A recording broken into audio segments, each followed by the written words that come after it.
ಗರುಡ ಪುರಾಣದ ಪ್ರೇತಕಾಂಡದಲ್ಲಿ ಭಗವಂತನಾದಂತಹ ಮಹಾವಿಷ್ಣು ಗರುಡನಿಗೆ ಪಾಪಿಗಳು ಯಾವ ರೀತಿ ತಾವು ಕಷ್ಟವನ್ನು ಅನುಭವಿಸ್ತಾರೆ ಅದನ್ನೆಲ್ಲ ವಿವರಿಸ್ಕೊಂಡು ಬರ್ತಾ ಇದ್ದಾನೆ.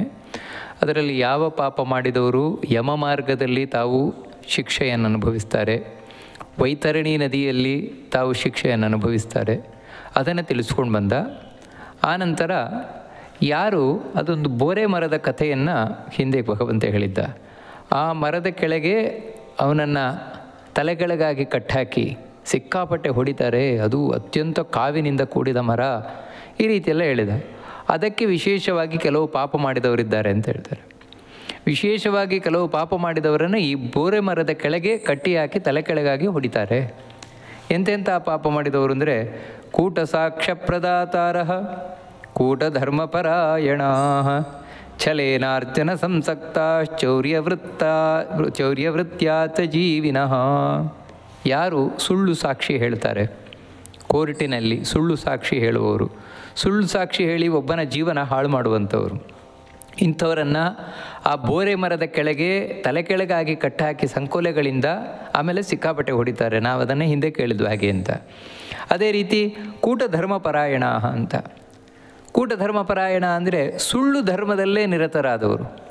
ಅಂದರೆ ಸುಳ್ಳು ಧರ್ಮ ಅಂತ ಹೇಳಿದ್ರೇನು ನೋಡಿ, ವಾಸ್ತವಿಕವಾಗಿ ನಾವು ಯಾವುದನ್ನು ಧರ್ಮ ಅಂತ ಹೇಳ್ತೇವೆ ಅಂತ ಹೇಳಿದ್ರೆ ಧಾರಣಾತ್ ಧರ್ಮ ಇತ್ಯಾಹು ಅಂತ ಹೇಳುವಂತೆ ಯಾವುದು ಈ ಜಗತ್ತನ್ನು ಉಳಿಸ್ತದೋ, ಈ ಜಗತ್ತನ್ನು ಉಳಿಸುವಂಥದ್ದು, ನಮ್ಮ ಜನಾಂಗವನ್ನು ಉಳಿಸುವಂಥದ್ದನ್ನು ಧರ್ಮ ಅಂತ ಕರೆಯುವಂಥದ್ದು. ಹೊರತು ಇದಕ್ಕಿಂತ ಬೇರೆಯಾಗಿ ಜಗತ್ತನ್ನು ನಾಶಪಡಿಸುವಂಥದ್ದೇನಿದೆ, ಈ ಜನಾಂಗವನ್ನು ಸಮಾಜವನ್ನು ಹಾಳು ಮಾಡುವಂಥದ್ದೇನಿದೆ ಅದನ್ನು ಯಾವತ್ತೂ ಧರ್ಮ ಅಂತ ಕರೆಯುವುದಿಲ್ಲ. ಆದರೆ ಕೆಲವರೇನು ಅಂದರೆ ಧರ್ಮ ಪ್ರಚಾರಕರು ಅಂತ ಇರ್ತಾರೆ. ಅವ್ರು ಏನಂತ ಹೇಳಿದ್ರೆ ಧರ್ಮವನ್ನು ಪ್ರಚಾರ ಮಾಡುವುದು ತಮ್ಮ ಸ್ವಾರ್ಥಕ್ಕೋಸ್ಕರ. ತಾವು ಪ್ರಸಿದ್ಧಿಗೆ ಬರಬೇಕು, ತಮಗೆ ಹಿಂಬಾಲಕರು ಸಿಗಬೇಕು, ಶಿಷ್ಯರು ಸಿಗಬೇಕು, ಅದರಿಂದಾಗಿ ತಾವು ಪ್ರಸಿದ್ಧರಾಗಬೇಕು, ಬೇಕಾದಷ್ಟು ದುಡ್ಡು ಕೀರ್ತಿ ಮುಂತಾದವುಗಳನ್ನು ಮಾಡಬೇಕು ಅಂತ ಈ ರೀತಿ ಸ್ವಾರ್ಥದಿಂದಾಗಿ ತಾವು ಏನೇನೇನೋ ಧರ್ಮ ಅಂತ ಹೇಳ್ತಾರೆ. ತಲೆಗೆ ತೋಚಿದ್ದೆಲ್ಲ ಧರ್ಮ ಅಂತ ಹೇಳ್ತಾರೆ. ಯಾಕಂದರೆ ಅವ್ರು ಯಾವುದನ್ನು ಧರ್ಮ ಅಂತ ಹೇಳ್ತಾರೆ ಅದಕ್ಕೆ ಯಾವುದೇ ಒಂದು ಪ್ರಮಾಣ ಇಲ್ಲ, ಅಂದರೆ ಅದಕ್ಕೆ ಯಾವುದೇ ಎವಿಡೆನ್ಸ್ ಇಲ್ಲ, ಏನು ನಂಬಿಕೆ ಇಲ್ಲ, ಏನಿಲ್ಲ, ಸುಮ್ಮನೆ ಹೇಳ್ತಾ ಇರುವಂಥದ್ದು, ಜನರನ್ನು ಮೋಸಗೊಳಿಸುವಂಥದ್ದು. ಈ ರೀತಿ ಮೋಸಗೊಳಿಸುವ ಧರ್ಮಗಳು ಅನೇಕ ಇದೆ ನಮ್ಮಲ್ಲಿ. ಇವುಗಳನ್ನು ಅವೈದಿಕ ಧರ್ಮ ಅಂತಲೂ ಕರೀತಾರೆ. ಅಂದರೆ ವೇದದಲ್ಲಿ ಯಾವುದು ಹೇಳಲ್ಪಟ್ಟಿದೆ ಅದು ನಿಜವಾದ ಧರ್ಮ, ಇದು ವೇದದಲ್ಲಿ ಹೇಳದೇ ಇರುವಂಥದ್ದು. ಮತ್ತು ಯಾರ್ಯಾರೋ ವ್ಯಕ್ತಿಗಳು ತಮಗೆ ತಲೆಗೆ ತೋಚಿದಾಗೆ ಹೇಳಿರುವಂಥದ್ದು ಅವೈದಿಕ ಧರ್ಮಗಳು ಅಂತ ಕರೀತಾರೆ ಅದನ್ನು, ಅವೈದಿಕ ಮತಗಳು ಅಂತ. ಅಷ್ಟಲ್ಲದೆ ಕೆಲವರು ತಾವು ವೇದ ಒಪ್ತೇವೆ ಅಂತ ಹೇಳಿ ವೇದದಲ್ಲಿ ಏನು ಹೇಳಿದೆ ಅದನ್ನು ತಪ್ಪಾಗಿ ಹೇಳುವಂಥದ್ದು. ವೇದದಲ್ಲಿ ಬೇರೆ ಏನು ಹೇಳಿದೆ ಅದನ್ನು ತಪ್ಪರ್ಥ ಮಾಡಿ ಜನರಿಗೆ ದಾರಿ ತಪ್ಪಿಸುವಂಥದ್ದು. ಇಂಥದ್ದು ಕೂಟ ಧರ್ಮ ಅಂತ ಕರೀತಾರೆ ಇವುಗಳನ್ನೆಲ್ಲ. ಇಂಥದ್ದು ಕಲಿಯುಗದಲ್ಲಿ ಇದೇ ಹೆಚ್ಚಾಗಿರುವಂಥದ್ದು. ಇಂಥ ಧರ್ಮಗಳೇ ಅಂದರೆ ಈ ಧರ್ಮದ ಹೆಸರಿನಲ್ಲಿರುವಂತಹ ಇವೆಲ್ಲ ಮೋಸಗಳು, ಅಂಥದ್ದು ಬೇಕಾದಷ್ಟಿದೆ. ಆದರೆ ಅವುಗಳಿರಲಿ, ಯಾರು ಅದನ್ನೇ ನಂಬಿಕೊಂಡು ಸಾಗುತ್ತಾನೆ, ಕೂಟ ಧರ್ಮ ಪರಾಯಣ ಅಂತ ಹೇಳಿದ್ರೆ ಅದನ್ನೇ ಆಶ್ರಯಿಸಿಕೊಂಡು ಹೋಗುವಂಥವ್ರು, ಇದೇ ಸರಿಯಾಗಿರುವಂಥದ್ದು, ಇದರಲ್ಲೂ ಹೋದ್ರೇ ನಾವು ಉದ್ಧಾರ ಆಗುವಂಥದ್ದು, ಈ ರೀತಿ ಅದರಲ್ಲೇ ಹೋಗುವಂಥದ್ದು, ಅದು ಆಗ್ರಹಪೂರ್ವಕವಾಗಿ ಇಂಥವರೆಲ್ಲರನ್ನು ಬೋರೆ ಮರದ ಕೆಳಗೆ ಕಟ್ಟೆ ಹಾಕಿ ಹೊಡಿತಾರೆ ಅಂತ ಹೇಳ್ತಾರೆ. ಅಲ್ರಿ ಗೊತ್ತಿಲ್ಲ, ನಾವೇನು ಮಾಡೋಣ, ನಮಗೆ ಗೊತ್ತಿಲ್ಲ. ಅದಕ್ಕೋಸ್ಕರ ಇವಾಗ ನಮ್ಮ ತಂದೆ ಅವರೆಲ್ಲ ಅದೇ ರೀತಿ ಮಾಡ್ಕೊಂಡು ಬರ್ತಾ ಇದ್ರಪ್ಪ, ನಾವು ಅದನ್ನೇ ಮಾಡ್ತಾ ಇದ್ದೇವೆ, ಅದರಲ್ಲಿ ಏನು ತಪ್ಪಿದೆ ಅಂತ ಹೇಳಿದರೆ ವಾಸ್ತವಿಕವಾಗಿ ಯಾವುದನ್ನು ನೀನು ವಿಚಾರ ಮಾಡದೆ ಮಾಡ್ತೀಯ ಅಂತ ಹೇಳಿದ್ರೆ ಅಲ್ಲಿ ತಪ್ಪುಂಟೇ ಉಂಟು. ತಂದೆ ಮಾಡಿದ್ದಾರೆ, ನಮ್ಮ ಅಜ್ಜ ಮಾಡಿದ್ದಾರೆ, ತಾತ ಮಾಡಿದ್ದಾರೆ, ಅದು ಮುಖ್ಯ ಆಗುವುದೇ ಇಲ್ಲ. ಯಾಕಂದರೆ ಯಮಧರ್ಮನ ಮುಂದೆ ಇದ್ಯಾವುದು ನಮಗೆ ಹೇಳಲಿಕ್ಕೆ ಬರುವುದಿಲ್ಲ. ನಮ್ಮ ಅಪ್ಪ ಮಾಡಿದರೆ ಅದಕ್ಕೆ ನಾನು ಮಾಡಿದೆ, ನಮ್ಮ ತಾತ ಮಾಡಿದರೆ ಅದಕ್ಕೆ ನಾನು ಮಾಡಿದೆ, ನಮ್ಮ ಅಜ್ಜ ಮಾಡಿದರೆ ಅದಕ್ಕೆ, ಇದೆಲ್ಲ ಉತ್ತರ ಕೇಳುವುದೇ ಇಲ್ಲ ಯಮಧರ್ಮ. ಸರಿಯಾದದ್ದನ್ನು ಮಾಡಿದ್ಯಾ ತಪ್ಪಾದದ್ದನ್ನು ಮಾಡಿದ್ಯಾ ಇಷ್ಟೇ. ಯಾಕೆ ಅಂತ ಹೇಳಿದರೆ ಸರಿ ತಪ್ಪುಗಳೇ ಅಲ್ಲಿ ಮುಖ್ಯ ಬರುತ್ತದೆ ಹೊರತು ಉಳಿದದ್ದು ಯಾವುದೂ ಬರುವುದಿಲ್ಲ. ಒಂದೊಮ್ಮೆ ನನ್ನ ತಂದೆ ಮಾಡಿದ್ದು, ನನ್ನ ತಾತ ಮಾಡಿದ್ದು, ಅಜ್ಜ ಮಾಡಿದ್ದು, ಎಲ್ಲರೂ ಮಾಡಿದ್ದು ಸರಿಯಾಗಿದೆ ಅಂತ ಹೇಳಿದರೆ ಅವಾಗ ನಾನು ಮಾಡಿದ್ದಕ್ಕೂ ಬೆಲೆ ಇದೆ, ಹೆಚ್ಚು ಬೆಲೆ ಇದೆ. ಯಾಕಂದರೆ ಅವರು ಸರಿ ಮಾಡಿದ್ದಾರೆ, ನಾನು ಅದೇ ಸರಿ ದಾರಿಯಲ್ಲಿ ಹೋಗ್ತಾ ಇದ್ದೇನೆ. ಹೊರತು ನಾನು ವಿಚಾರ ಮಾಡಿದೆ, ನಮ್ಮಲ್ಲೊಂದು ಗಾದೆ ಇದೆಯಲ್ಲ, ಅಪ್ಪ ನೆಟ್ಟ ಆಲದ ಮರ ಅಂತ, ಅದಕ್ಕೆ ನೇಣು ಹಾಕೊಂಡ ಅಂತ. ಆ ರೀತಿ ನಾನು ವಿಚಾರ ಮಾಡದೆ ನಾನು ಹಿಂದಿಂದ ಬಂದದ್ದು ತಪ್ಪನ್ನೇ ಆಚರಣೆ ಮಾಡ್ಕೊಂಡು ಹೋದೆ ಅಂತ ಹೇಳಿದರೆ ಖಂಡಿತವಾಗಿಯೂ ಬೋರೆ ಮರದ ಕೆಳಗೆ ತಾನು ಶಿಕ್ಷೆಯನ್ನು ಅನುಭವಿಸಬೇಕಾಗ್ತದೆ. ಅದೇ ರೀತಿ ಯಾರು ದುಡ್ಡು ಸಂಪಾದನೆ ಮಾಡಲಿಕ್ಕೆ ಕಳ್ಳದಾರಿ ಹಿಡಿತಾರೆ, ಕಳ್ಳದಾರಿಯಿಂದ ದುಡ್ಡು ಸಂಪಾದನೆ ಮಾಡುವವರು, ತಪ್ಪು ಮಾರ್ಗದಿಂದ ದುಡ್ಡು ಸಂಪಾದನೆ ಮಾಡುವಂಥವರು, ನಮಗೇನಿದು ದೊಡ್ಡ ತಪ್ಪು ಅಂತ ಕಾಣಲ್ಲ ಇಲ್ಲಿ. ಅಯ್ಯೋ ಏನ್ರಿ, ಹೊಟ್ಟೆ ತುಂಬಿಸ್ಕೊಳ್ಳಿಕ್ಕೆ ಏನಾದ್ರೂ ಮಾಡಬೇಕಲ್ವಾ, ಅದಕ್ಕೋಸ್ಕರ ಏನೊಂದು ಮಾಡೋದಪ್ಪ, ನಾವೊಂದೇನೋ ಬಿಸ್ನೆಸ್ ಮಾಡೋದು, ಏನೊಂದು ಮಾಡೋದು ಮಾಡಿ, ತಪ್ಪಲ್ಲ. ಆದರೆ ಅದರಿಂದಾಗಿ ಮೋಸ ಮಾಡಬೇಡಿ, ಜನರಿಗೆ ಮೋಸ ಮಾಡುವಂಥದ್ದು, ವಂಚನೆ ಮಾಡುವಂಥದ್ದು. ಆ ರೀತಿ ಮಾಡಿದರೆ ಖಂಡಿತವಾಗಿ ಬೋರೆ ಮರದ ಕೆಳಗೆ ಶಿಕ್ಷೆಯನ್ನು ಅನುಭವಿಸಬೇಕಾಗ್ತದೆ. ವ್ಯಾಪಾರದಲ್ಲಿ ಯಾವತ್ತೂ ನಿಯತ್ತು ಬೇಕು, ನ್ಯಾಯ ಬೇಕು. ಹಾಗಿದ್ದರೆ ಮಾತ್ರ ಆ ವ್ಯಾಪಾರವೂ ಕೂಡ ಅವನನ್ನು ಸ್ವರ್ಗಕ್ಕೆ ಕಳಿಸ್ತದೆ. ಇಲ್ಲದಿದ್ದರೆ ನರಕದಲ್ಲಿ ಇದೇ ಶಿಕ್ಷೆ ಅನುಭವಿಸಬೇಕಾಗ್ತದೆ. ಮತ್ತಾರು ಅಂತ ಹೇಳಿದರೆ ಚೌರ್ಯವೃತ್ತಾಚ ಜೀವಿನಃ, ಯಾರು ಕಳ್ಳತನ ಮಾಡ್ಕೊಂಡು ಬದುಕ್ತಾರೆ, ಕಳ್ಳತನವನ್ನು ಮಾಡಿಕೊಂಡು ಬದುಕುವಂತಹ ವ್ಯಕ್ತಿಗಳು. ಇಲ್ಲಿ ಕಳ್ಳತನ ಅಂತ ಹೇಳಿದರೇನು? ಕಳ್ಳತನ ಅಂತ ಹೇಳಿದರೆ ಇನ್ನೊಬ್ಬನ ವಸ್ತುವನ್ನು ಅವನ ಅಪ್ಪಣೆ ಇಲ್ಲದೆ ತೆಗೆಯುವಂಥದ್ದು. ನೋಡಿ, ಇದು ಇಷ್ಟೇ ಕಳ್ಳತನ ಅಂತ ಹೇಳಿದರೆ. ಇನ್ನು ಇನ್ನೊಬ್ಬನ ವಸ್ತುವನ್ನು ಅವನ ಅಪ್ಪಣೆ ಇಲ್ಲದೆ ತೆಗೆಯುವಂಥದ್ದೇ ಕಳ್ಳತನ. ಆ ರೀತಿ ಯಾರು ಮಾಡಿ ಬದುಕ್ತಾ ಇರ್ತಾರೆ ಅಂದರೆ ಇದೇನೆಂದರೆ, ಮನೆಗೆ ಕನ್ನ ಹೊಡೆಯೋದಿರ್ಬೋದು, ಇನ್ನೊಬ್ಬರದ್ದು ಕತ್ಕೊಂಬಂದೋ ಇರ್ಬೋದು, ಅಥವಾ ಯಾರದ್ದೋ ಮನೆಗೆ ಹೋಗಿ ಅವ್ರಿಗಿಷ್ಟ ಇದೆಯೋ ಇಲ್ವೋ ತಾನು ಅದನ್ನು ಚೆನ್ನಾಗಿ ಉಪಯೋಗ ಮಾಡ್ತಾ ಇರುವಂಥದ್ದು. ಅಂದರೆ ಅವರಿಗಿಷ್ಟ ಇಲ್ಲದೇ ಇದ್ದರೂ ಕೂಡ ತವ್ರ ಮನೆ ದಬ್ಬಾಳಿಕೆಯನ್ನು ಮಾಡ್ತಾ ಅದನ್ನು ಉಪಯೋಗ ಮಾಡ್ತಾ, ಇದು ಒಂದು ರೀತಿ ಕಳ್ಳತನವೇ. ಇದೆಲ್ಲ ಇಂಥ ತಪ್ಪು ಮಾಡುವಂಥವರಿಗೆ ಬೋರೆ ಮರದ ಕೆಳಗೆ ತಾವು ಶಿಕ್ಷೆಯನ್ನು ಕೊಡ್ತಾರೆ ಅಂತ ಹೇಳ್ತಾರೆ. ಮತ್ತಾರು ಅಂತ ಹೇಳಿದರೆ ಛೇದಯಂತ್ಯತಿ ವೃಕ್ಷಾಂಶ್ಚ ವನಾರಾಮ ವಿಭಂಜಕಾ ವ್ರತಂ ತೀರ್ಥಂ ಪರಿತ್ಯಜ್ಯ ವಿಧವಾ ಶೀಲನಾಶಕಾ.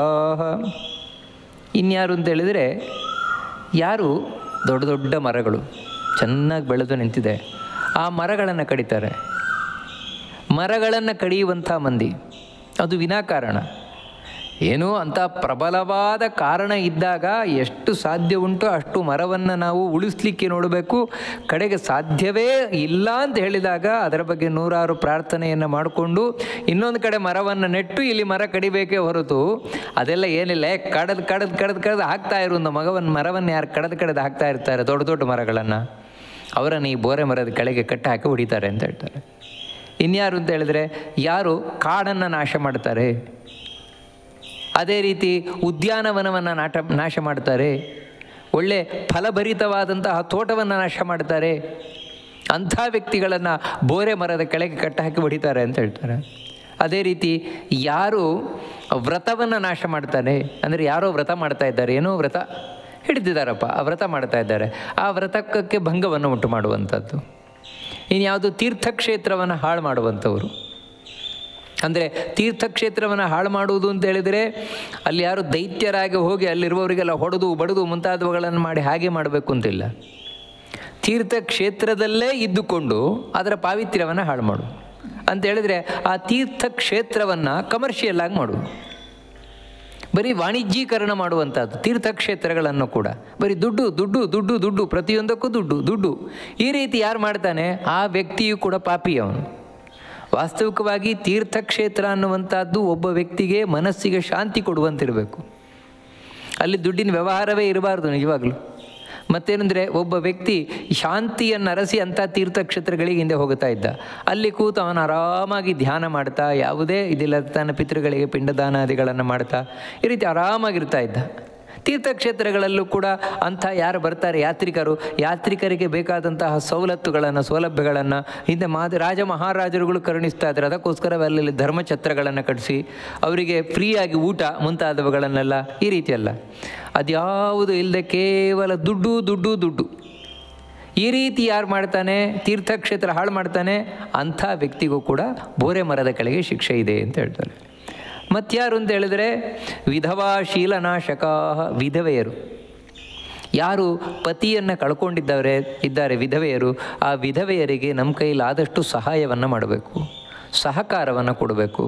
ಅದು ಬಿಟ್ಟು ಅಂಥ ವಿಧವೆಯರನ್ನು ಹಾಳು ಮಾಡುವಂಥದ್ದು, ಅವರ ವೈಧವ್ಯವನ್ನು ನಾಶ ಮಾಡುವಂಥದ್ದು, ಇವೆಲ್ಲ ಏನಿದೆ ಈ ರೀತಿ ಆ ವಿಧವೆಯರ ಶೀಲವನ್ನು ನಡತೆಯನ್ನು ನಾಶ ಮಾಡುವಂಥದ್ದು, ಇದು ಕೂಡ ದೊಡ್ಡ ಪಾಪ, ಬೋರೆ ಮರದ ಕೆಳಗೆ ಶಿಕ್ಷೆಯನ್ನು ಅನುಭವಿಸುವಂತೆ ಮಾಡುತ್ತದೆ ಅಂತ ಹೇಳ್ತಾರೆ. ಮತ್ತಾರು ಅಂತ ಹೇಳಿದ್ರೆ ಭರ್ತಾರಂ ದೂಷಯೇನ್ನಾರಿ ಪರಂ ಮನಸಿ ಧಾರಯೇತ್ ಇತ್ಯಾದ್ಯ ಶಾಲ್ಮಲಿ ವೃಕ್ಷೆ ಭುಂಜತೆ ಬಹುತಾಡನಂ. ಇನ್ನು ಯಾವ ಹೆಂಡತಿ ಯಾವಾಗಲೂ ಗಂಡನಿಗೆ ಬೈತಾನೇ ಇರೋದು, ಗಂಡನಿಗೆ ಬೈತಾನೇ ಇರೋದು ಅಂತ ಹೇಳಿದ್ರೆ ಇನ್ನೊಬ್ರು ಮುಂದೆ ಅಯ್ಯೋ ಬಿಡ್ರಿ ನಮ್ಮ ಯಜಮಾನ್ರ ಅವ್ರು ಹಾಗೇನೆ ಅವ್ರು ಹೀಗೇನೆ ಅವ್ರು ಯಾವುದಕ್ಕೂ ಪ್ರಯೋಜನ ಇಲ್ಲ, ಅವರಿಗೆ ಕೂತ್ಕೊಂಡು ತಿನ್ನೋರು ಹಾಗೆ ಹೀಗೆ ಬೈತಾನೇ ಇರೋದು ಗಂಡನನ್ನು. ಮನೆಗೆ ಬಂದರೂ ಬೈಯೋದು, ಅಲ್ಲಿಗೆ ಹೋದರೂ ಬೈಯೋದು. ಈ ರೀತಿ ಯಾರು ತನ್ನ ಗಂಡನನ್ನು ಯಾವತ್ತೂ ಬೈತಾನೆ ಇರ್ತಾಳೆ, ಭರ್ತಾರಂ ದೂಷೆಯನ್ನಾರಿ. ಅಷ್ಟು ಮಾತ್ರ ಅಲ್ಲ, ಇನ್ನೊಬ್ಬ ವ್ಯಕ್ತಿಯನ್ನು ಪರಪುರುಷನನ್ನು ತನ್ನ ಮನಸ್ಸಿನಲ್ಲಿ ಇಟ್ಕೊಳ್ತಾಳೆ, ಪರಪುರುಷನನ್ನು ತಾನು ಪ್ರೀತಿಸ್ತಾಳೆ, ತನ್ನ ಗಂಡನನ್ನು ಬೈತಾಳೆ, ತನ್ನ ಗಂಡನನ್ನು ದೂಷಿಸ್ತಾಳೆ. ಅಂಥವಳು ಕೂಡ ಈ ಬೋರೆ ಮರದ ಕೆಳಗೆ ಶಿಕ್ಷೆಯನ್ನು ಅನುಭವಿಸ್ತಾಳೆ. ಇಷ್ಟು ಮಾತ್ರ ಅಲ್ಲ, ಇನ್ನೂ ಅನೇಕ ಇಂಥ ಪಾಪಗಳನ್ನು ಮಾಡಿದವರು ಬೋರೆ ಮರದ ಕೆಳಗೆ ಶಿಕ್ಷೆ ಅನುಭವಿಸ್ತಾರೆ.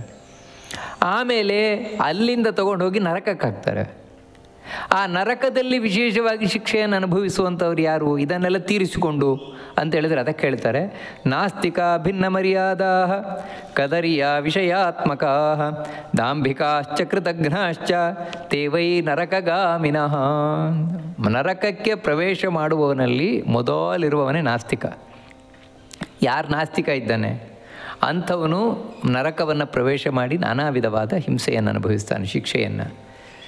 ಇನ್ಯಾರು ಅಂತ ಹೇಳಿದ್ರೆ, ಯಾರಿಗೆ ಇಲ್ಲಿ ಒಂದು ನೀತಿ ನಿಯಮವೇ ಇರಲಿಲ್ವೋ, ನೀತಿ ನಿಯಮ ಇಲ್ಲದೆ ಬದುಕುವಂತಹ ಮಂದಿ, ಅಂದರೆ ಯಾವತ್ತೂ ಒಂದು ಕಟ್ಟುಕಟ್ಟಲೆ ಅಂತಿದೆ.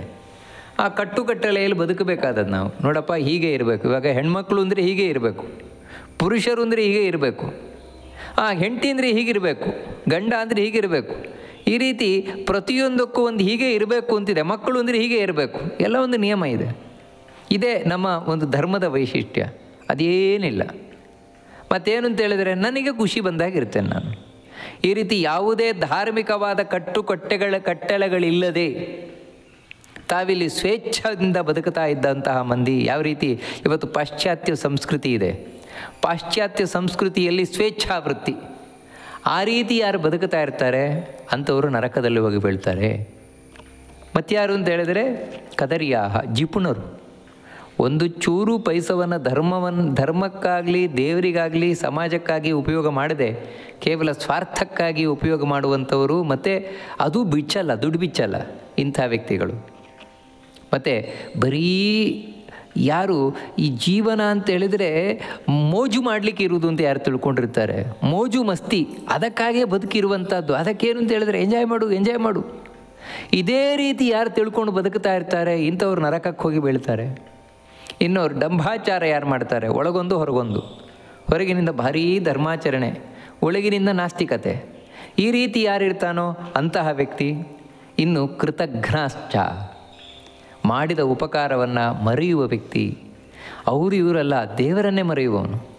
ದೇವರು ಮಾಡಿರುವ ಉಪಕಾರವನ್ನು ಮರೆತು ದೇವರನ್ನೇ ಯಾರು ದೂಷಣೆಯನ್ನು ಮಾಡ್ತಾನೆ, ಉಳಿದವರು ಯಾರು ಉಪಕಾರ ಮಾಡಿರ್ತಾರೆ ಅವರನ್ನು ಮರಿತಾನೆ, ಅವರಿಗೆ ಕೆಟ್ಟದನ್ನು ಮಾಡ್ತಾನೆ, ಅಂಥ ವ್ಯಕ್ತಿಗೆ ನರಕಕ್ಕೆ ಹೋಗಿ ಬೀಳ್ತಾನೆ. ಮತ್ತಾರು ಅಂದರೆ ಕೂಪಾನಾಂಚ ತಡಾಕಾನಾಂ ವಾಪೀನಾಂ ದೇವಸದ್ಮನಾಂ ಪ್ರಜಾಗೃಹಾಣಾಂ ಭೇತ್ತಾರ ತೈವೈ ನರಕಗಾಮಿನಃ. 100 ಜನರಿಗೆ ಉಪಯೋಗಕ್ಕೆ ಬರುವಂತಹ ಬಾವಿ, ಸರೋವರ ಅಥವಾ ಕಲ್ಯಾಣಿ ಅಂತ ಹೇಳ್ತೇವಲ್ವ, ಅದು ಇವುಗಳನ್ನೆಲ್ಲ ನಾಶ ಮಾಡುವಂಥದ್ದು ದ್ವೇಷದಿಂದ. ಯಾರಿಗೂ ಉಪಯೋಗಕ್ಕೆ ಬರಬಾರ್ದು ಅಂತ. ನಿಮಗೆ ಉದಾಹರಣೆ ಹೇಳುವುದಾದರೆ 100 ಜನರಿಗೆ ಉಪಯೋಗಕ್ಕೆ ಬರುವಂತಹ ಒಂದು ಬಾವಿ ಇದೆ ಎಂದು ತಿಳ್ಕೊಳ್ಳಿ. ಆ ಬಾವಿಯನ್ನು ನಾಶ ಮಾಡಿಬಿಡುವುದು. ಹೇಗೆ ಅಂತ ಹೇಳಿದರೆ, ಏನು ಆನೆ ಲದ್ದಿ ತಂದು ಹಾಕಿಬಿಡೋದು ಅದರೊಳಗೆ. ಅಂದರೆ ಆನೆ ಲದ್ದಿ ತಂದು ಹಾಕಿದರೆ ಅದರಲ್ಲಿ ಆಮೇಲೆ ಆ ನೀರು ಉಪಯೋಗ ಮಾಡಲಿಕ್ಕೆ ಆಗೋದಿಲ್ಲ, ಆ ರೀತಿ ಮಾಡುವಂಥದ್ದು. ಅಥವಾ ಏನು ಅಂತ ಹೇಳಿದರೆ, ತಾನು ದೇವಾಲಯವನ್ನು ನಾಶ ಮಾಡುವಂಥದ್ದು, ಯಾರೋ ಮನೆಯನ್ನು ನಾಶ ಮಾಡುವಂಥದ್ದು, ಸುಮ್ಮನೆ ಮನೆ ಹಾಳು ಮಾಡುವುದು. ಇವೆಲ್ಲ ಏನು ಅಂತ ಹೇಳಿದರೆ ನರಕಕ್ಕೆ ತಗೊಂಡೋಗಿ ಹಾಕುವಂತಹ ಪಾಪಗಳು ಅಂತ ಹೇಳ್ತಾರೆ. ಇವರೆಲ್ಲ ನರಕದಲ್ಲಿ ನಾನಾ ವಿಧವಾದ ಶಿಕ್ಷೆಯನ್ನು ಅನುಭವಿಸ್ತಾರೆ. ಮತ್ತಾರು ಅಂದರೆ ವಿಸೃಜ್ಯಾಶ್ನಂತಿಯೇ ದಾರಾನ್ ಶಿಶೂನ್ ಭೃತ್ಯಾನ್ಸ್ತಥಾ ಗುರೂನ್ ಉತ್ಸೃಜ್ಯ ಪಿತೃದೇವೇಜ್ಯಾಂ ತೇವೈ ನರಕಗಾಮಿನಃ. ಇನ್ಯಾರು ಮನೆಯಲ್ಲಿ ಹೆಂಡತಿ, ಮಕ್ಕಳು, ತಂದೆ, ತಾಯಿ ಮುಂತಾದವರೆಲ್ಲ ಇದ್ದಾರೆ, ಅವ್ರು ಯಾರಿಗೂ ಕೊಡೋಲ್ಲ. ಅವರು ಯಾರಿಗೆ ಏನನ್ನೂ ಕೊಡದೆ ತಾನು ಮಾತ್ರ ತಿಂತಾ ಇರುವಂಥದ್ದು. ಅಂದರೆ ತಾನು ದುಡಿತಾನೆ, ದುಡಿತಾನೆ, ತಾನೇ ಮೂಜು ಮುಸ್ತಿ ಮಾಡ್ತಾ ಇರ್ತಾನೆ, ತಾನೇ ಖರ್ಚು ಮಾಡೋದು ಹೊರತು ಮನೆಯಲ್ಲಿರುವವರಿಗೆ ಏನಿಲ್ಲ. ಮನೆಯಲ್ಲಿರುವವರು ಉಪವಾಸನೆ, ಅವರು ಉಪವಾಸದಿಂದ ಒದ್ದಾಡ್ತಾ ಇರಬೇಕು. ಇನ್ನು ವೃದ್ಧರಾದ ತಂದೆ ತಾಯಿಂದರಿಗೆ ಏನೂ ಕೊಡಲ್ಲ, ಅವರು ಪಾಪ ಒದ್ದಾಡ್ತಾ ಇರಬೇಕು. ಇವನನ್ನು ಬೆಳೆಸಿದ್ದು ದೊಡ್ಡದು ಮಾಡಿದ್ದು ಅಷ್ಟೇ ಅವ್ರ ಕೆಲಸ. ಆಮೇಲೆ ಅವ್ರು ಭಿಕ್ಷೆ ಬೇಡ್ತಾ ಇರಬೇಕು. ಇವನು ಮಾತ್ರ ಲಕ್ಷಾಂತರ ರೂಪಾಯಿ ಸಂಪಾದನೆ ಮಾಡಿ ಮೋಜು ಮಸ್ತಿ ಮಾಡ್ತಾ ಇರ್ತಾನೆ. ಈ ರೀತಿ ಯಾರಿರ್ತಾರೆ, ಮನೆ ಮಂದಿಗೆ ಕೊಡದೆ ತಾನೊಬ್ಬನೇ ಯಾರು ತಿಂತಾ ಇರ್ತಾನೆ, ಇಂಥ ವ್ಯಕ್ತಿ ನರಕಕ್ಕೆ ಹೋಗ್ತಾನೆ. ಅದೇ ರೀತಿ ಯಾರು ಬರೀ ಮನೆ ಮಂದಿಗೆ ಮಾತ್ರ ಕೊಡೋದು, ನನ್ನವರು ಅಂತ ಹೊರತು ದೇವತೆಗಳ ಆರಾಧನೆಗೆ ದುಡ್ಡು ಖರ್ಚು ಮಾಡಲ್ಲ, ಪಿತೃಗಳ ಕಾರ್ಯ ಖರ್ಚು ಮಾಡಲ್ಲ, ಹೀಗೆ ದೇವ ಪಿತೃ ಕಾರ್ಯಗಳಿಗೆ ಒಂದು ಪೈಸವನ್ನು ಖರ್ಚು ಮಾಡದೆ ಕೇವಲ ಲೌಕಿಕ ಬದುಕಿಗಾಗಿ ಯಾರು ದುಡ್ಡು ಖರ್ಚು ಮಾಡ್ತಾ ಇರ್ತಾನೋ ಇಂಥವನು ನರಕಕ್ಕೆ ಹೋಗಿ ಶಿಕ್ಷೆ ಅನುಭವಿಸ್ತಾನೆ ಅಂತ ಹೇಳ್ತಾರೆ. ನಮಗೆ ಇಲ್ಲಿ ಪ್ರಶ್ನೆ ಬರುವುದೇನೆಂದರೆ, ಹೌದ್ರಿ ನನ್ನ ದುಡ್ಡು ನಾನು ಬೇಕಾದಾಗ ಖರ್ಚು ಮಾಡ್ತೇನೆ, ನನ್ನ ದುಡ್ಡು ಖರ್ಚು ಮಾಡಲಿಕ್ಕೂ ಕೂಡ ನನಗೆ ಇನ್ನೊಬ್ಬರು ಪರ್ಮಿಷನ್ ಬೇಕಾಯ್ತಲ್ವ, ಅದು ಮಾಡಬೇಕು ಇದು ಮಾಡಬೇಕು, ನೀವೇನು ರಿಸ್ಟ್ರಿಕ್ಷನ್ ಏನು ಹಾಕೋದು? ನಾನು ಸಂಪಾದನೆ ಮಾಡಿದ್ದು ನನ್ನ ಕಷ್ಟದ ದುಡ್ಡು.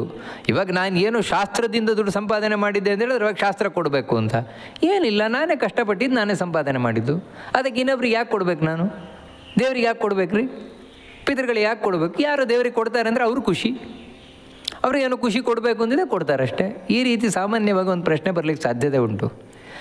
ಯಾವತ್ತೂ ನಾವು ದೇವತೆಗಳಿಗೆ ಕೊಡುವುದಾಗಲಿ ಅಥವಾ ಪಿತೃಗಳಿಗೆ ಕೊಡುವುದಾಗಲಿ, ಇದು ನಾನು ಖುಷಿಗೆ ಬಂದರೆ ಕೊಡ್ತೇನೆ, ಖುಷಿ ಇಲ್ದಿದ್ರೆ ಕೊಡೋಲ್ಲ ಅಂತ ಆ ರೀತಿ ಅಲ್ಲ. ಮತ್ತು ಅದು ಕಡ್ಡಾಯ ಕೊಡಬೇಕಾದದ್ದು. ಕಾರಣ ಏನು ಅಂತ ಹೇಳಿದ್ರೆ, ನಾವು ಅವರ ಉಪಕಾರವನ್ನು ಪಡಿತಾ ಇದ್ದೇವೆ, ದೇವತೆಗಳ ಉಪಕಾರವನ್ನು ಪಡಿತಾ ಇದ್ದೇವೆ, ಪಿತೃದೇವತೆಗಳ ಉಪಕಾರವನ್ನು ಪಡಿತಾ ಇದ್ದೇವೆ. ಅವರ ಉಪಕಾರವನ್ನು ಪಡೆದು ಅವರಿಗೆ ಕೊಡದೇ ಇದ್ದರೆ ಅವನು ಪಾಪಿ ಅಲ್ವಾ? ನೀವು ಒಂದೊಮ್ಮೆ ಉಪಕಾರ ಪಡೆಯದೇ ಇದ್ದರೆ ಒಂದು ರೀತಿ, ಪ್ರತಿಯೊಬ್ಬ ವ್ಯಕ್ತಿಯು ಇಲ್ಲಿಗೆ ಬಂದವನು ಪಿತೃದೇವತೆಗಳ ಉಪಕಾರ ಮರಿಲಿಕ್ಕೆ ಸಾಧ್ಯವೇ ಇಲ್ಲ. ಏನು ರೀ, ನಮಗೇನು ಮಾಡಿದ್ದಾರೆ? ನಿನಗೆ ಈ ದೇಹ ಸಿಕ್ಕಿರುವುದೇ ಪಿತೃದೇವತೆಗಳಿಂದ. ಯಾಕಂದರೆ ಆ ತಂದೆ ತಾಯಿಂದಿರ ಮೂಲಕವೇ ನಿನಗೆ ಈ ದೇಹ ಸಿಕ್ಕಿದ್ದು ತಾನೆ. ಅದಕ್ಕಾಗಿ ದೇಹವನ್ನು ಕೊಟ್ಟವರೇ ನಿನಗೆ ತಂದೆ ತಾಯಿಂದಿರು. ಆ ತಂದೆ ತಾಯಿಂದಿರ ಆರಾಧನೆಯನ್ನು ಮಾಡಿದೆ ಅಂದರೆ ಅವರೊಳಗಿರುವ ದೇವರ ಆರಾಧನೆಯಿಂದಾಗಿ ಪಿತೃದೇವತೆಗಳು ಸಂತೃಪ್ತರಾಗ್ತಾರೆ. ಪಿತೃದೇವತೆಗಳ ಅನುಗ್ರಹದಿಂದಾಗಿ ನೀನು ಇಲ್ಲಿ ಬಂದ್ಯ. ಅದಕ್ಕೆ ಯಾವ ಕುಟುಂಬಕ್ಕೆ ಪಿತೃಶಾಪ ಇರ್ತದೆ ಅಲ್ಲಿ ಮಕ್ಕಳೇ ಆಗಲ್ಲ, ಮಕ್ಕಳೇ ಹುಟ್ಟುವುದಿಲ್ಲ. ಅದರಿಂದಾಗಿ ಇಲ್ಲಿಗೆ ಬಂದಿದೆಯಾ ಅಂದರೆ ಪಿತೃದೇವತೆಗಳ ಅನುಗ್ರಹದಿಂದ. ಅವ್ರಿಗೆ ಕೊಡಬೇಕೋ ಬೇಡವೋ? ಅದೇ ರೀತಿ ದೇವತೆಗಳ ಅನುಗ್ರಹದಿಂದಾಗಿ ಇಲ್ಲಿವರೆಗೆ ನೀನು ಗಟ್ಟಿಮುಟ್ಟಾಗಿ ಬದುಕಿದ್ಯಾ. ಅಂತಹ ದೇವತೆಗಳಿಗೆ ಕೊಡದೇ ಇದ್ದರೆ ಅತ್ಯಂತ ಪಾಪಿ ಅವನು. ಅದರಿಂದಾಗಿ ಇದು ನನಗೆ ಇಷ್ಟ ಬಂದರೆ ಕೊಡ್ತೇನೆ, ಇಷ್ಟ ಬರದಿದ್ದರೆ ಕೊಡುವುದಿಲ್ಲ ಅಂತ ಈ ರೀತಿ ಹೇಳಲಿಕ್ಕೆ ಇಲ್ಲವೇ ಇಲ್ಲ ದೇವತೆಗಳಿಗೆ, ಪಿತೃಗಳಿಗೆ ಮುಂತಾದವರಿಗೆ. ಯಾಕಂದರೆ ಕೊಡಲೇಬೇಕದು, ಕಂಪಲ್ಸರಿ ಅದು. ಅದೇ ರೀತಿ ಇನ್ನೂ ಹೇಳಿದ್ದಾರೆ, ಶಂಕುಭಿ ಸೇತುಭಿ ಕಾಷ್ಠೈ ಪಾಷಾಣೈ ಕಂಟಕೈ ತಥಾ ಏ ಮಾರ್ಗಮುಪರುಂಧಂತಿ ತೇವೈ ನರಕಗಾಮಿನಃ. ಇನ್ಯಾರ್ಯಾರು ನರಕದ ಕಡೆಗೆ ಹೋಗುತ್ತಾರೆ, ನರಕದಲ್ಲಿ ಬೀಳ್ತಾರೆ ಅಂದರೆ ಯಾರು ದಾರಿಯನ್ನು ಅಡ್ಡಗಡ್ತಾರೆ, ಸಾರ್ವಜನಿಕವಾದ ದಾರಿ, ನೂರಾರು ಜನ ಓಡಾಡುವಂಥ ದಾರಿ, ಆ ದಾರಿಗೆ ಅಡ್ಡಿಪಡಿಸುವಂಥದ್ದು, ಕಲ್ಲಿಟ್ಟು ತಾವು ಅಡ್ಡಪಡಿಸೋದು, ಅಥವಾ ಮುಳ್ಳು ಹಾಕಿ ಯಾರು ಹೋಗದಾಗ ಮಾಡುವಂಥದ್ದು, ಅಥವಾ ಈ ಬೇರೆ ಏನೇನು ತಾನಿಡುವಂಥದ್ದು, ಒಟ್ಟಿಗೆ ಅಡ್ಡ ಕಟ್ಟಲಿಕ್ಕೆ ಒಂದು ಮರ ಹಾಕಿಬಿಡೋದು, ಯಾರು ಹೋಗಬಾರ್ದು ಅಂತ. ಈ ರೀತಿ ಸಾರ್ವಜನಿಕವಾದ ದಾರಿಯನ್ನು ಯಾರು ತಡೆ ಹಿಡಿತಾರೋ, ಅಂದರೆ ಜನರಿಗೆ ಉಪದ್ರವವನ್ನು ಕೊಡ್ತಾರೋ, ಇಂಥವರು ನರಕವನ್ನು ಅನುಭವಿಸ್ತಾರೆ, ನರಕದಲ್ಲಿ ಶಿಕ್ಷೆಯನ್ನು ಅನುಭವಿಸ್ತಾರೆ ಅಂತ. ಇಲ್ಲೇನೊಂದು ಪ್ರಶ್ನೆ ಬರ್ತದೆ ಅಂದರೆ, ಹೌದ್ರಿ ನಮ್ಮ ಮನೆಯದು ಜಾಗ, ನಮ್ಮ ಮನೆಯದು, ಆದರೆ ಸಾರ್ವಜನಿಕರು ಹೋಗ್ತಾ ಇದ್ದಾರಲ್ಲಿ, ಹೋಗಿ ಹೋಗಿ ಹೋಗಿ ಸಾರ್ವಜನಿಕ ರಸ್ತೆನೇ ಆಗಿಬಿಟ್ಟಿದೆ. ಅದು ನಿಜವಾಗಲೂ ನಮ್ಮ ಜಾಗ. ಇವಾಗ ನಾವು ಅಲ್ಲಿ ಬೇಲಿ ಹಾಕಬೇಕೋ ಬೇಡವೋ? ಯಾಕಂದರೆ ನಾವು ಬೇಲಿ ಹಾಕಲಿಲ್ಲ ಅಂತ ಹೇಳಿದ್ರೆ ನಾಲ್ಕು ಸಾರ್ವಜನಿಕ ರಸ್ತೆ ಆಗಿಬಿಡುತ್ತದು. ಇವಾಗ ನಾವು ಬೇಲಿ ಹಾಕಿದ್ವು ಅಂತ ಹೇಳಿದ್ರೆ ನೀವು ಹೇಳಿದಾಗ ನರಕಕ್ಕೆ ಹೋಗಬೇಕಾಗತ್ತೆ ಹೇಳ್ತೀರಿ. ಆ ಕಡೆ ಸಾರ್ವಜನಿಕರಿಗೆ ಅದು ಇಲ್ಲ ಅಂತ ಆಗತ್ತಲ್ವ? ಅದಕ್ಕೇನು ಮಾಡ್ಬೇಕು ನಾವಿವಾಗ ಅಂತ. ಹೌದು, ಇದೊಂದು ಸಂದಿಗ್ಧ ಪರಿಸ್ಥಿತಿಯೇ ಈ ರೀತಿ ಇದ್ದಾಗ. ಆವಾಗ ನಾವೇನು ಯೋಚನೆಯನ್ನು ಮಾಡಬೇಕಾದದ್ದು ಅಂತ ಹೇಳಿದ್ರೆ, ಯಾರು ಆ ಜನ ಅಲ್ಲಿ ಹೋಗ್ತಾ ಇದ್ದಾರೆ, ಸಾರ್ವಜನಿಕರು ಹೋಗ್ತಾ ಇದ್ದಾರೆ, ಹೋಗುವವರಿಗೆ ಬೇರೆ ಯಾವುದಾದ್ರೂ ರಸ್ತೆಯ ವ್ಯವಸ್ಥೆಯನ್ನು ಅವರಿಗೆ ಮಾಡಿಕೊಳ್ಳಿಕ್ಕೆ ಹೇಳಿ ಆಮೇಲೆ ಬೇಲಿ ಹಾಕೋದು ಒಳ್ಳೆಯದು. ಅಂದರೆ ಇಲ್ಲೆಲ್ಲ ನಾವೇನು ಅಂತ ಹೇಳಿದರೆ ಉಪಾಯದಿಂದ ಕೆಲಸವನ್ನು ಸಾಧಿಸಬೇಕಾದದ್ದೇ ಹೊರತು ಬಲವಂತವಾಗಿ ಕೆಲಸವನ್ನು ಸಾಧಿಸುವಂಥದ್ದಲ್ಲ. ಉಪಾಯದಿಂದ ಕೆಲಸವನ್ನು ಸಾಧಿಸಬೇಕಾದದ್ದು. ಇಲ್ಲ, ಅವರಿಗೆ ಬೇರೆ ಮಾರ್ಗವೇ ಇಲ್ಲ. ಬೇರೆ ಕಡೆ ಅವ್ರಿಗೆ ಹೋಗಲಿಕ್ಕೆ ಬೇರೆ ಮಾರ್ಗವೇ ಇಲ್ಲ, ಇದೊಂದೇ ಅವರಿಗೆ ದಾರಿ ಇರುವಂಥದ್ದು. ಆ ರೀತಿ ಇದ್ದ ಪಕ್ಷದಲ್ಲಿ ಅದನ್ನು ಸಾರ್ವಜನಿಕರ ಉಪಯೋಗಕ್ಕೆ ಬಿಡುವುದೇ ಒಳ್ಳೆಯದು. ಆದರೆ ಅಲ್ಲಿ ಗಮನಿಸಬೇಕಾದದ್ದು ಏನಂದರೆ, ಒಂದೊಮ್ಮೆ ಸಾರ್ವಜನಿಕರ ಉಪಯೋಗಕ್ಕೆ ಬಿಟ್ಟು ನಮಗೆ ತೊಂದರೆ ಆಗತ್ತೆ ಅಂತಿದ್ದು ಇದ್ದರೆ, ನಮ್ಮಲ್ಲಿ ಇರುವುದೇ ಕಷ್ಟ ಆಗತ್ತೆ, ನಮ್ಮ ಜೀವನವೇ ತೊಂದರೆ ಆಗುತ್ತದೆ ಅಂತ ಇದ್ದ ಪಕ್ಷದಲ್ಲಿ ಆಗ ನಾವು ಉಪಾಯದಿಂದ ಜಾಗವನ್ನು, ಅವರಿಗೆ ಸಾರ್ವಜನಿಕ ಜಾಗವನ್ನು ಬದಲಿಸಿ ನಾವು ಬೇಲಿ ಹಾಕೋದು ಒಳ್ಳೆಯದು. ಅಂದರೆ ಹೀಗೆ ಇದು ಉಪಾಯದಿಂದ ಸಾಧಿಸಬೇಕಾದಂಥ ಕೆಲಸ. ಇದನ್ನು ಮುಂದೆ ತಿಳಿಸ್ಕೊಂಡು ಹೋಗ್ತಾರೆ. ಶಿವಂ ಶಿವಾಂ ಹರಿಂ ಸೂರ್ಯಂ ಗಣೇಶಂ ಸದ್ಗುರುಂ ಬುಧಂ ನ ಪೂಜಯಂತಿ ಯೇ ಮಂದಾಸ್ತೆ ವೈ ನರಕಗಾಮಿನಃ. ಯಾರು ದೇವತೆಗಳ ಆರಾಧನೆಯನ್ನು, ದೇವರ ಆರಾಧನೆಯನ್ನು ಮಾಡುವುದಿಲ್ಲ, ಅವರು ಕೂಡ ನರಕಕ್ಕೆ ಹೋಗಿ ಬೀಳುವವರಲ್ಲಿ ಮೊದಲಿರುವಂಥವರು. ಭಗವಂತನನ್ನು, ನಾರಾಯಣನನ್ನು ಆರಾಧಿಸದೇ ಇರುವಂಥವರು, ಭಗವಂತನನ್ನು, ನಾರಾಯಣನನ್ನು ಆರಾಧನೆ ಮಾಡದೇ ಇದ್ದರೆ ಅವ್ರ ಮೇಲಕ್ಕೆ ಹೋಗೋದೇ ಇಲ್ಲ ಅಂತ ಹೇಳ್ತಾರೆ. ಮುಖ್ಯವಾಗಿ ಆರಾಧನೆ ಮಾಡಲೇಬೇಕಾದದ್ದು. ಇದು ಗರುಡ ಪುರಾಣದ ಮುಖ್ಯವಾದ ಸಾರ. ಗರುಡ ಪುರಾಣ ಹೇಳುವುದು ಅದನ್ನೇ, ಭಗವಂತನನ್ನು, ನಾರಾಯಣನನ್ನು ವಿಶೇಷವಾಗಿ ಸರ್ವೋತ್ತಮ ಅಂತ ಆರಾಧನೆಯನ್ನು ಮಾಡಬೇಕಾದದ್ದು ಅಂತ ಸ್ಪಷ್ಟವಾಗಿ ಹೇಳ್ತದೆ. ಆಮೇಲೆ ಉಳಿದ ದೇವತೆಗಳನ್ನು ಆರಾಧನೆ ಮಾಡಬೇಕಾದದ್ದು. ಇಲ್ಲ, ನಾನು ವಿಷ್ಣುವನ್ನು ಮಾತ್ರ ಆರಾಧನೆ ಮಾಡುವುದು, ಉಳಿದ ಯಾವ ದೇವತೆಗಳನ್ನು ಆರಾಧನೆ ಮಾಡುವುದೇ ಇಲ್ಲ ಅಂತ ಹೇಳಿ ತಿರಸ್ಕಾರ ಮಾಡುವುದಲ್ಲ. ಉಳಿದಂತ ಹೇಳ್ತಾರೆ, ಶಿವನನ್ನು, ಪಾರ್ವತಿಯನ್ನು, ಬ್ರಹ್ಮನನ್ನು, ಸರಸ್ವತಿಯನ್ನು, ಗಣಪತಿಯನ್ನು, ದುರ್ಗೆಯನ್ನು, ಎಲ್ಲ ದೇವತೆಗಳನ್ನು ನಾವು ಆರಾಧನೆಯನ್ನು ಮಾಡಬೇಕಾದದ್ದು. ಯಾಕೆ ಅಂತ ಹೇಳಿದರೆ, ಇವರೆಲ್ಲರೂ ಕೂಡ ಆ ಭಗವಂತನ ಬಳಿಗೆ ನನ್ನನ್ನು ಕರ್ಕೊಂಡು ಹೋಗುವಂಥವರು, ನನಗಿಲ್ಲಿ ಜೀವನದಲ್ಲಿ ಬರುವ ಕಷ್ಟವನ್ನು ಪರಿಹಾರ ಮಾಡಿ ಸಹಾಯವನ್ನು ಮಾಡುವಂಥವ್ರು ಇವರು. ಆ ರೀತಿ ಅವರ ಆರಾಧನೆಯನ್ನು ಮಾಡುವಂಥದ್ದು. ಹಾಗೆ ಇಲ್ಲಿ ಯಾರು ಸದ್ಗುರುಗಳಿದ್ದಾರೆ, ಸದ್ಗುರುಗಳು ಅಂತ ಹೇಳಿದರೆ ನನಗೆ ಒಳ್ಳೆಯ ಸನ್ಮಾರ್ಗವನ್ನು ತೋರಿದಂತಹ ಗುರುಗಳು. ನಿಜವಾಗಿಯೂ ಕೂಡ ಆ ಮಾರ್ಗದಲ್ಲಿ ನಮಗೆ ಜಗದ್ಗುರುಗಳಾದ ಮಧ್ವಾಚಾರ್ಯರು ಸನ್ಮಾರ್ಗವನ್ನು ತೋರಿದವರು ನಮಗೆ. ಅಂದರೆ ಸನ್ಮಾರ್ಗ ಅಂತ ಯಾಕ್ರಿ ಹೇಳ್ತೀರಿ ಅಂತ ಹೇಳಿದರೆ, ನಿಜವಾಗಿಯೂ ಕೂಡ ಹಿಂದಿನಿಂದ ಬಂದ ಮಾರ್ಗ, ಅಂದರೆ ಋಷಿಮುನಿಗಳು ಯಾವ ಮಾರ್ಗದಿಂದ ತಾವು ಭಗವಂತನನ್ನು ಸೇರಿದ್ದಾರೆ ಆ ಮಾರ್ಗವನ್ನು ಮಧ್ವಾಚಾರ್ಯರು ನಮಗೆ ತೋರಿಸಿಕೊಟ್ರು. ಅದಕ್ಕಾಗಿ ಮಧ್ವಾಚಾರ್ಯರು ಎಲ್ಲೂ ತಮ್ಮ ಗ್ರಂಥದಲ್ಲಿ ಇದು ನಂದೇ ಅಭಿಪ್ರಾಯ ಅಂತ ಹೇಳುವುದಿಲ್ಲ. ಮತ್ತೇನು ಅಂದರೆ, ಅವರು ಏನೊಂದು ಮಾತನ್ನು ಹೇಳಿದರೂ ಕೂಡ ಅದಕ್ಕೆ ಹಿಂದಿನ ಋಷಿಗಳು ಈ ರೀತಿ ಹೇಳಿದ್ದಾರೆ, ವೇದವ್ಯಾಸರು ಈ ರೀತಿ ಹೇಳಿದ್ದಾರೆ, ವೇದದಲ್ಲಿ ಈ ರೀತಿ ಇದೆ, ಪುರಾಣದಲ್ಲಿ ಈ ರೀತಿ ಇದೆ, ಅದಕ್ಕೆ ನಾನು ಸರಿಯಾಗಿ ಈ ರೀತಿ ಹೇಳ್ತಾ ಇದ್ದೇನೆ. ಅಂದರೆ ಪ್ರತಿಯೊಂದನ್ನು ಕೂಡ ಹಿಂದಿನ ಅಭಿಪ್ರಾಯವನ್ನು ಹೇಳಿದ್ದಾರೆ. ಯಾಕೆ ಅಂತ ಹೇಳಿದರೆ, ಹಿಂದಿನವರು ಏನು ಸತ್ಯ ಕಂಡುಕೊಂಡಿದ್ದಾರೆ ಆ ಸತ್ಯ ನಾನು ನಿಮ್ಮ ಮುಂದೆ ಇಡ್ತಾ ಇದ್ದೇನೆ ಹೊರತು ನನ್ನದೇ ಅಂತ ನಾನು ಹೊಸದಾಗಿ ಏನು ಹೇಳ್ತಾ ಇಲ್ಲ. ನೋಡಿ, ಅದರಿಂದಾಗಿ ಇದನ್ನು ಸನ್ಮಾರ್ಗ ಅಂತ ಹೇಳೋದು. ಹಿಂದಿನವರು ಋಷಿಮುನಿಗಳು ಸಾಗಿದ ಸನ್ಮಾರ್ಗವನ್ನು ತೋರಿದ ಸದ್ಗುರುಗಳು, ಅಂಥವರನ್ನು ನಾವು ಆರಾಧನೆಯನ್ನು ಮಾಡದೇ ಇದ್ದರೆ, ಅದೇ ರೀತಿ ಯಾರು ಜ್ಞಾನಿಗಳಿದ್ದಾರೆ ಅವರನ್ನು ನಾವು ಆರಾಧನೆಯನ್ನು ಮಾಡದೇ ಇದ್ದರೆ ಅಂಥವರು ನರಕಕ್ಕೆ ಹೋಗ್ತಾರೆ ಅಂತ ಹೇಳ್ತಾರೆ. ಅದೇ ರೀತಿ ಆರೋಪ್ಯದಾಸೀಂ ಶಯನೆ ವಿಪ್ರೋ ಗಚ್ಚೇದ ಧೋಗತಿಂ ಪ್ರಜಾಮುತ್ಪಾದ್ಯ ಶೂದ್ರ್ಯಾಂಚ ಬ್ರಾಹ್ಮಣ್ಯ ದೇವಗೀಯತೆ ನ ನಮಸ್ಕಾರ ಯೋಗ್ಯೋ ಹಿ ಸಕದಾಪಿ ದ್ವಿಜೋಧಮಃ ತಂ ಪೂಜಯಂತಿ ಯೇ ಮೂಢಾ ತೇ ವೈ ನರಕಗಾಮಿನಃ. ಒಬ್ಬ ಬ್ರಾಹ್ಮಣನಾದವನು ತನ್ನ ಕೆಲಸದವಳನ್ನು, ಕೆಲಸಕ್ಕೆ ಬರುವಂತಹ ಒಬ್ಬಳ ಹೆಣ್ಣನ್ನು ತಾನು ಮಂಚದ ಮೇಲೆ ಏರಿಸಿಕೊಂಡ ಅಂತ ಹೇಳಿದರೆ ಅವನು ಭ್ರಷ್ಟನಾಗ್ತಾನೆ. ಅವಳೊಟ್ಟಿಗೆ ಸಂಬಂಧ ಮಾಡಿದ, ಮನೆ ಕೆಲಸದವಳೊಟ್ಟಿಗೆ ತಾನು ಸಂಬಂಧ ಮಾಡಿದ, ಅವಳಲ್ಲಿ ಒಂದು ಮಕ್ಕಳನ್ನು ಹುಟ್ಟಿಸಿದ ಅಂತ ಹೇಳಿದ್ರಂತೂ ಕೂಡ ಅವನ ಬ್ರಾಹ್ಮಣ್ಯವೇ ಹೊರಟೋಗುತ್ತೆ ಅಂತ ಹೇಳಿದ್ರೆ. ಆಮೇಲೆ ಅವನು ಬ್ರಾಹ್ಮಣ ಆಗಿರಲ್ಲ. ಲೋಕದಲ್ಲಿ ಬೇಕಿದ್ರೆ ಬ್ರಾಹ್ಮಣ ಅಂತ ಕರಿಬೋದು, ಆದರೆ ದೇವತೆಗಳ ದೃಷ್ಟಿಯಿಂದ ಅವನು ಬ್ರಾಹ್ಮಣ ಅಲ್ಲ, ಬ್ರಾಹ್ಮಣ್ಯ ಹೊರಟೋಯ್ತು ಅವನದ್ದು. ಅಂತಹ ಬ್ರಾಹ್ಮಣನಿಗೆ, ಅಂದರೆ ಅಂತಹ ವ್ಯಕ್ತಿಗೆ ಯಾರು ನಮಸ್ಕಾರ ಮಾಡ್ತಾರೆ, ಯಾರು ಅವನನ್ನು ಕರೆದು ಸನ್ಮಾನ ಮಾಡ್ತಾರೆ, ಗೊತ್ತಿದ್ದೂ ಕೂಡ, ಗೊತ್ತು ಇವನು ನೀತಿಗೆತ್ತವನು, ನಡತೆಗೆತ್ತವನು, ಇವನು ಸರಿ ಇಲ್ಲ, ಇವನಿಗೆ ಇಂಥ ಕೆಟ್ಟ ಸಹವಾಸ ಇಲ್ಲ ಇದೆ, ಗೊತ್ತಿದ್ರೂ ಕೂಡ ಅಂಥವನನ್ನು ಕರೆದು ಕಾಲು ತೊಳೆದು ಅವನಿಗೆ ಸತ್ಕಾರ ಮಾಡೋದು. ಅಂಥ ವ್ಯಕ್ತಿಗಳು ನರಕಕ್ಕೆ ಹೋಗ್ತಾರೆ ಅಂತ ಹೇಳ್ತಾರೆ. ಮತ್ಯಾರು ಅಂತ ಹೇಳಿದರೆ, ಬ್ರಾಹ್ಮಣಾನಾಂಚ ಕಲಹಂ ಗೋಯುದ್ಧಂ ಕಲಹ ಪ್ರಿಯಾ ನ ವರ್ಜಯಂತ್ಯನುಮೋದಂತೆ ತೇ ವೈ ನರಕಗಾಮಿನಃ. ಬ್ರಾಹ್ಮಣರು ಜಗಳ ಮಾಡ್ತಾ ಇದ್ದಾರೆ. ಭಗವದ್ಭಕ್ತರಾದ ಬ್ರಾಹ್ಮಣರು ಏನೋ ಗಲಾಟೆ ಮಾಡ್ತಾ ಇದ್ದಾರೆ.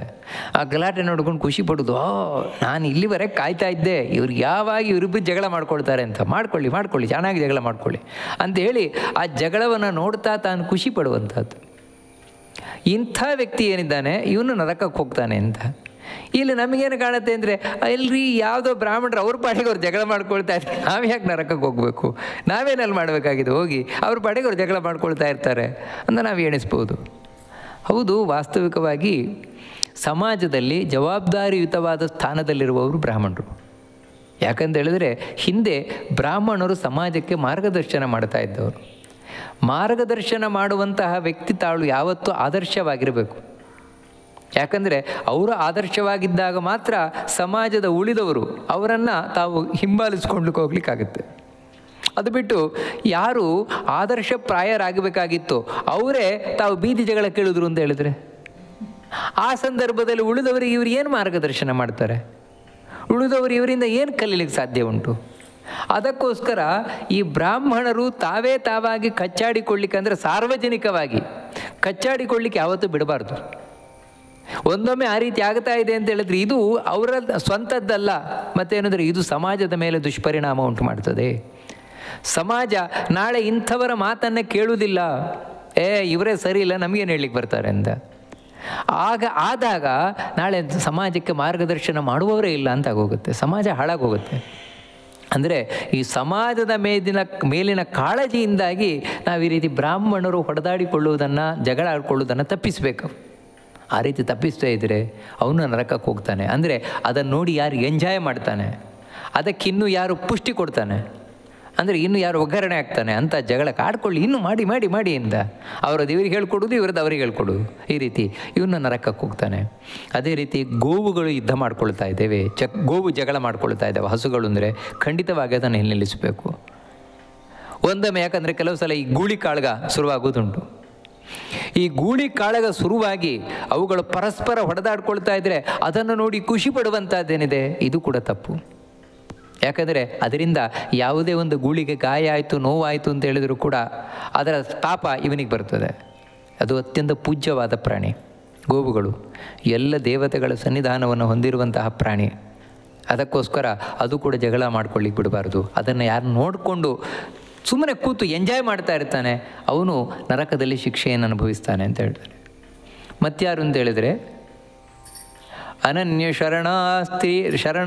ಶರಣಸ್ತ್ರೀಣಾಂ ಋತುಕಾಲವ್ಯತಿಕ್ರಮಂ ಯೇ ಪ್ರಕುರ್ವಂತಿ ವಿದ್ವೇಷ ತೇ ವೈ ನರಕಗಾಮಿನಃ. ಇನ್ನು ಹೆಂಡತಿ ಮದುವೆ ಆಗ್ತಾನೆ, ಮದುವೆ ಆದರೂ ಕೂಡ ಹೆಂಡತಿಯ ಸಂಬಂಧ ಮಾಡೋದೇ ಇಲ್ಲ. ಈ ರೀತಿ ಇರುವಂತಹ ವ್ಯಕ್ತಿ ಪಾಪ, ಅವಳು ಮಾತ್ರ ತನ್ನ ಗಂಡನನ್ನು ಬಿಟ್ಟು ಯಾವ ಪುರುಷನನ್ನು ಕಣ್ಣೆತ್ತಿಯೂ ನೋಡಲ್ಲ. ಅಷ್ಟು ಗಂಡನ ಮೇಲೆ ಗೌರವ, ಗಂಡನ ಮೇಲೆ ಪ್ರೀತಿ. ಆದರೆ ಗಂಡನಿಗೆ ಮಾತ್ರ ಅವಳನ್ನು ಕಂಡ್ರೆ ಆಗೋಲ್ಲ. ಅದಕ್ಕೋಸ್ಕರ ಅವಳ ಮನಸ್ಸಿನ ಆಸೆಯನ್ನು ಈಡೇರಿಸುವುದೇ ಇಲ್ಲ, ಅವಳ ಸಂಬಂಧ ಮಾಡುವುದೇ ಇಲ್ಲ ಅವನು. ಈ ರೀತಿ ಯಾರು ಮಾಡೋದಲ್ಲ, ಅದು ಋತುಕಾಲದಲ್ಲಿ, ಅಂದರೆ ಅವಳು ಯಾವಾಗ ಗರ್ಭಿಣಿ ಆಗಬಲ್ಲಳೋ ಅಂತಹ ಸಂದರ್ಭದಲ್ಲಿ ಅವಳಿಗೆ ಬಯಕೆ ಇದ್ದರೂ ಕೂಡ ಇವನು ಅವಳ ಸಂಬಂಧವನ್ನು ಮಾಡದೇ ಇದ್ದರೆ ದ್ವೇಷದಿಂದಲೋ ಮುಂತಾದದ್ರಿಂದಲೋ ಆಗ ಅವನ ನರಕಕ್ಕೆ ಹೋಗ್ತಾನೆ ಅಂತ ಹೇಳ್ತಾರೆ. ನೀನು ಕಟ್ಕೊಳ್ಬಾರ್ದು, ಮದುವೆ ಆಗಬಾರ್ದು. ಮದುವೆ ಆದರೆ ಆ ಹೆಣ್ಣಿನ ಆಸೆಯನ್ನು ಪೂರಣೆ ಮಾಡಬೇಕು ಅಂತೇಳಿದರೆ ಕನಿಷ್ಠವಾದ ನೀನು ವಿವಾಹ ಯಾವ ಕಾರಣಕ್ಕಾಗಿ ಆಗ್ತೀಯೋ ಅದಾದರೂ ಪೂರಣೆ ಮಾಡಬೇಕು. ಅದು ಮಾಡದೇ ಇದ್ದರೆ ಆ ಸಂದರ್ಭದಲ್ಲಿ ಅವನ ನರಕಕ್ಕೆ ಹೋಗಿ ಬೀಳ್ತಾನೆ. ಅದೇ ರೀತಿ ಯಾವ ವ್ಯಕ್ತಿ ತಾನು ರಜಸ್ವಲೆಯಾದ ಹೆಣ್ಣಿನ ಸಂಘ ಮಾಡ್ತಾನೆ, ಅವಳೊಟ್ಟಿಗೆ ಮೈಥುನವನ್ನು ಮಾಡ್ತಾನೆ, ಅದೇ ರೀತಿ ಅಮಾವಾಸ್ಯೆಯ ದಿನ, ಹುಣ್ಣಿಮೆಯ ದಿನ, ಪರ್ವಕಾಲಗಳು, ಸಂಕ್ರಮಣ, ಇನ್ನು ತಂದೆ ತಾಯಿಂದಿರ ಶ್ರಾದ್ದ ಇದ್ದಾಗ ಇಂತಹ ಪರ್ವಕಾಲಗಳಲ್ಲಿ ಯಾರು ತನ್ನ ಹೆಂಡತಿಯ ಸಂಬಂಧ ಮಾಡ್ತಾನೋ ಅಂಥವನು ನರಕಕ್ಕೆ ಹೋಗ್ತಾನೆ ಅಂತ ಹೇಳ್ತಾರೆ. ಮತ್ತು ಯಾರು ಅಂತ ಹೇಳಿದ್ರೆ, ಯೇ ಶರೀರಂ ಮಲಂ ವನ್ಹು ಪ್ರಕ್ಷಿಪಂತಿ ಜಲೇ ಪಿಚ ಆರಾಮೇ ಪಥಿಗೋಷ್ಠೇವ ತೈವೈ ನರಕಗಾಮಿನಃ.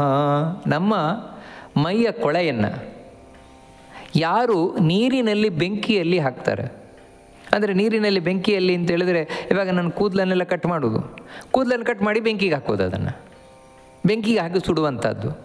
ಉಗುರನ್ನು ಕಟ್ ಮಾಡೋದು, ಬೆಂಕಿಗೆ ಹಾಕಿ ಸುಡುವಂಥದ್ದು. ಇದು ಕೂಡ ನರಕಕ್ಕೆ ಹೋಗುವಂತಹ ಪಾಪ. ಯಾಕಂದರೆ ಅದರಿಂದ ಬರುವಂತಹ ಹೊಗೆ ಏನಿದೆ ಅದು ಒಳ್ಳೆಯದಲ್ಲ. ಅದಕ್ಕಾಗಿ ಅದನ್ನು ಆ ರೀತಿ ಮಾಡ್ಬೋದು. ಯಾಕಂದರೆ ಶವವನ್ನು ಸುಡುವುದು ಅನಿವಾರ್ಯ, ಉಳಿದಂತೆ ಅದನ್ನು ಹಾಕಬಾರ್ದು. ಹಾಕಿದರೆ ಅಂಥ ವ್ಯಕ್ತಿ ಮತ್ತು ಬರೀ ನೀರು ಬೆಂಕಿಯಲ್ಲಿ ಮಾತ್ರ ಅಲ್ಲ, ಮತ್ತೇನೆಂದರೆ ಸಾರ್ವಜನಿಕವಾದ ಸ್ಥಳದಲ್ಲಿ ಹಾಕುವಂಥದ್ದು. ಅಂದರೆ ಒಂದು ತೋಟ, ಅಂದರೆ ಇದು ಉದ್ಯಾನವನದಲ್ಲಿ ಹಾಕುವಂಥದ್ದು, ದಾರಿ ಮಧ್ಯದಲ್ಲಿ ಹಾಕುವಂಥದ್ದು. ಅಂದರೆ ಕೂದಲನ್ನೆಲ್ಲ ತೊಗೊಂಡೋಗಿ ದಾರಿ ಮಧ್ಯೆ ಹಾಕಿಡುವುದು.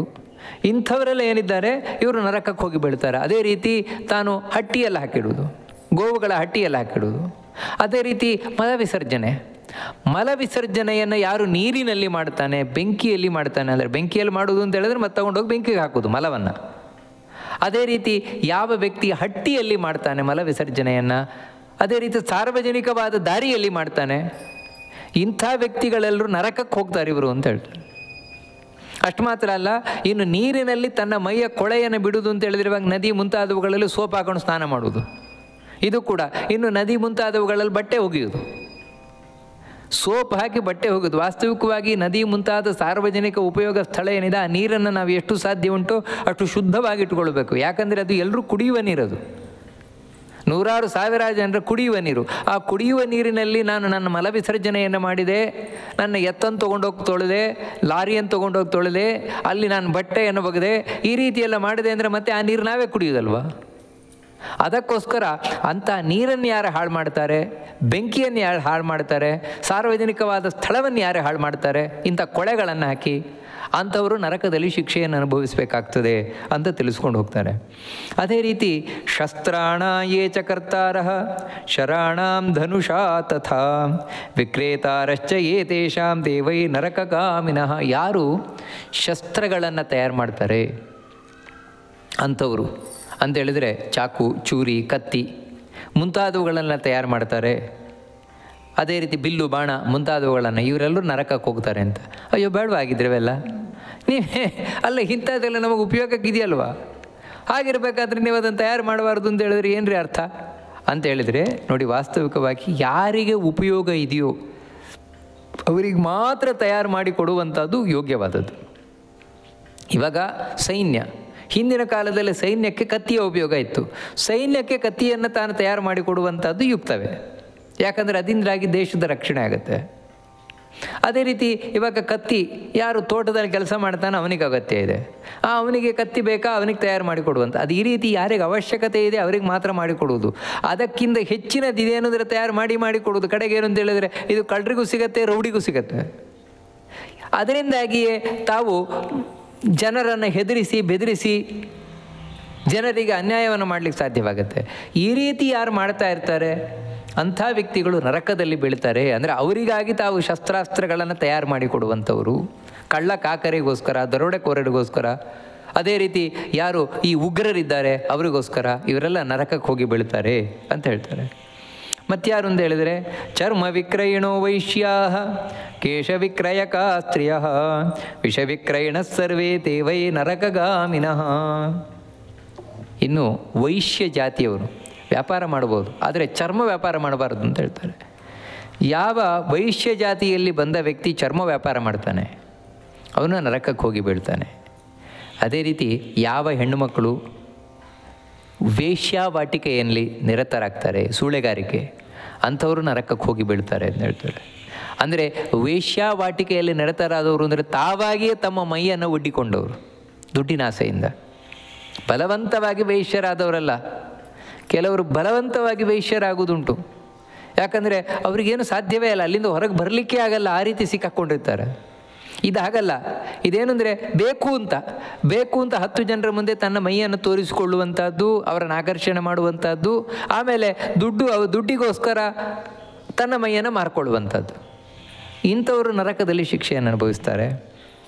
ಮತ್ತಾರು ಅಂತ ಹೇಳಿದರೆ ಯಾರು ವಿಷವನ್ನು ಮಾರ್ತಾರೋ, ವಿಷವನ್ನು ಮಾರುವಂತಹ ವ್ಯಕ್ತಿ ನರಕಕ್ಕೆ ಹೋಗಿ ಬೀಳ್ತಾನೆ ಅಂತ ಹೇಳ್ತಾರೆ. ಅಲ್ಲ ಆಗಿದ್ರೆ ಪೆಸ್ಟಿಸೈಡ್ಸ್ ಎಲ್ಲ ಮಾರಬೇಕೋ ಬೇಡವಾ ನೋಡಿ, ಯಾಕಂದರೆ ಈ ಕ್ರಿಮಿನಾಶಕಗಳಲ್ಲಿ ಏನಿದೆ, ಕ್ರಿಮಿನಾಶಕಗಳೆಲ್ಲ ವಿಷವೇ ಅಲ್ವಾ. ಅದರಿಂದಾಗಿ ಆ ಕ್ರಿಮಿನಾಶಕವನ್ನೆಲ್ಲ ಮಾರುವವನು ಅವನ ನರಕಕ್ಕೆ ಹೋಗ್ತಾನೆ ಅಂತ ಅರ್ಥವಾ ಏನು ಅಂತ ಸಾಮಾನ್ಯವಾಗಿ ಪ್ರಶ್ನೆ ಬರಲಿಕ್ಕೆ ಸಾಧ್ಯತೆ ಉಂಟು. ಹಿಂದೆ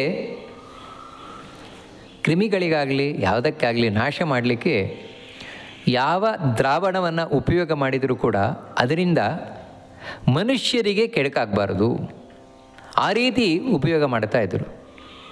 ಅದಕ್ಕೆ ಹೆಚ್ಚಾಗಿ ತಾವು ಈ ಗೋವಿನ ಮೂತ್ರ ಅಂಥವುಗಳನ್ನೇ ತಾವು ಕ್ರಿಮಿನಾಶಕವಾಗಿ ಹೆಚ್ಚಾಗಿ ಉಪಯೋಗ ಮಾಡ್ತಾಯಿದ್ರು. ಅದರಿಂದ ಏನು ಅಂದರೆ ಕೀಟಗಳಿಗೆ ಬಾಧೆ ಉಂಟಾಗತ್ತೆ, ಆದರೆ ಮನುಷ್ಯರಿಗೆ ಯಾವುದೇ ಬಾಧೆ ಉಂಟಾಗೋದಿಲ್ಲ, ಆ ರೀತಿ ಇರ್ತಾಯಿತ್ತು.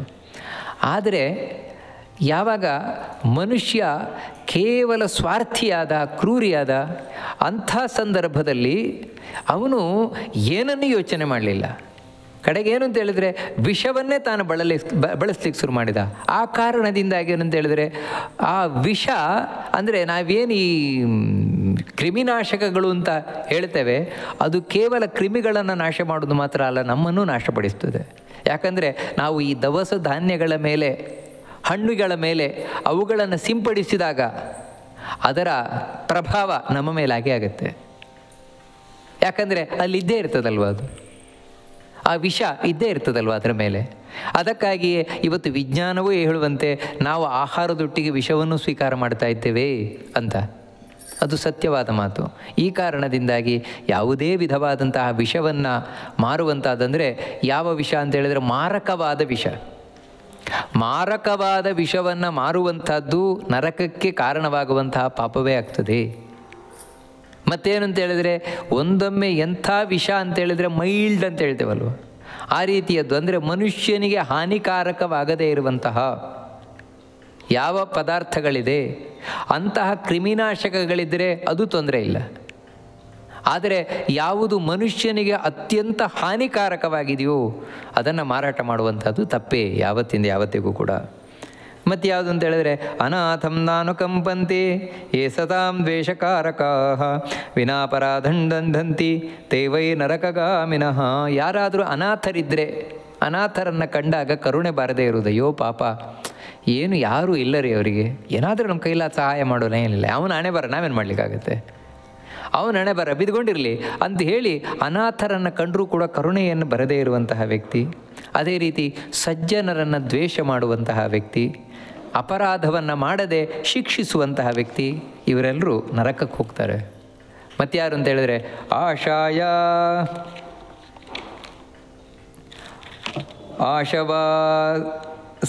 ಆಶಯ ಸಮನುಪ್ರಾಪ್ತಾನ್ ಬ್ರಾಹ್ಮಣಾನ್ ಅರ್ಥಿನೋ ಗೃಹೇ ನ ಭೋಜಯಂತಿ ಪಾಕೇಪಿ ತೈವೈ ನರಕಗಾಮಿನಃ.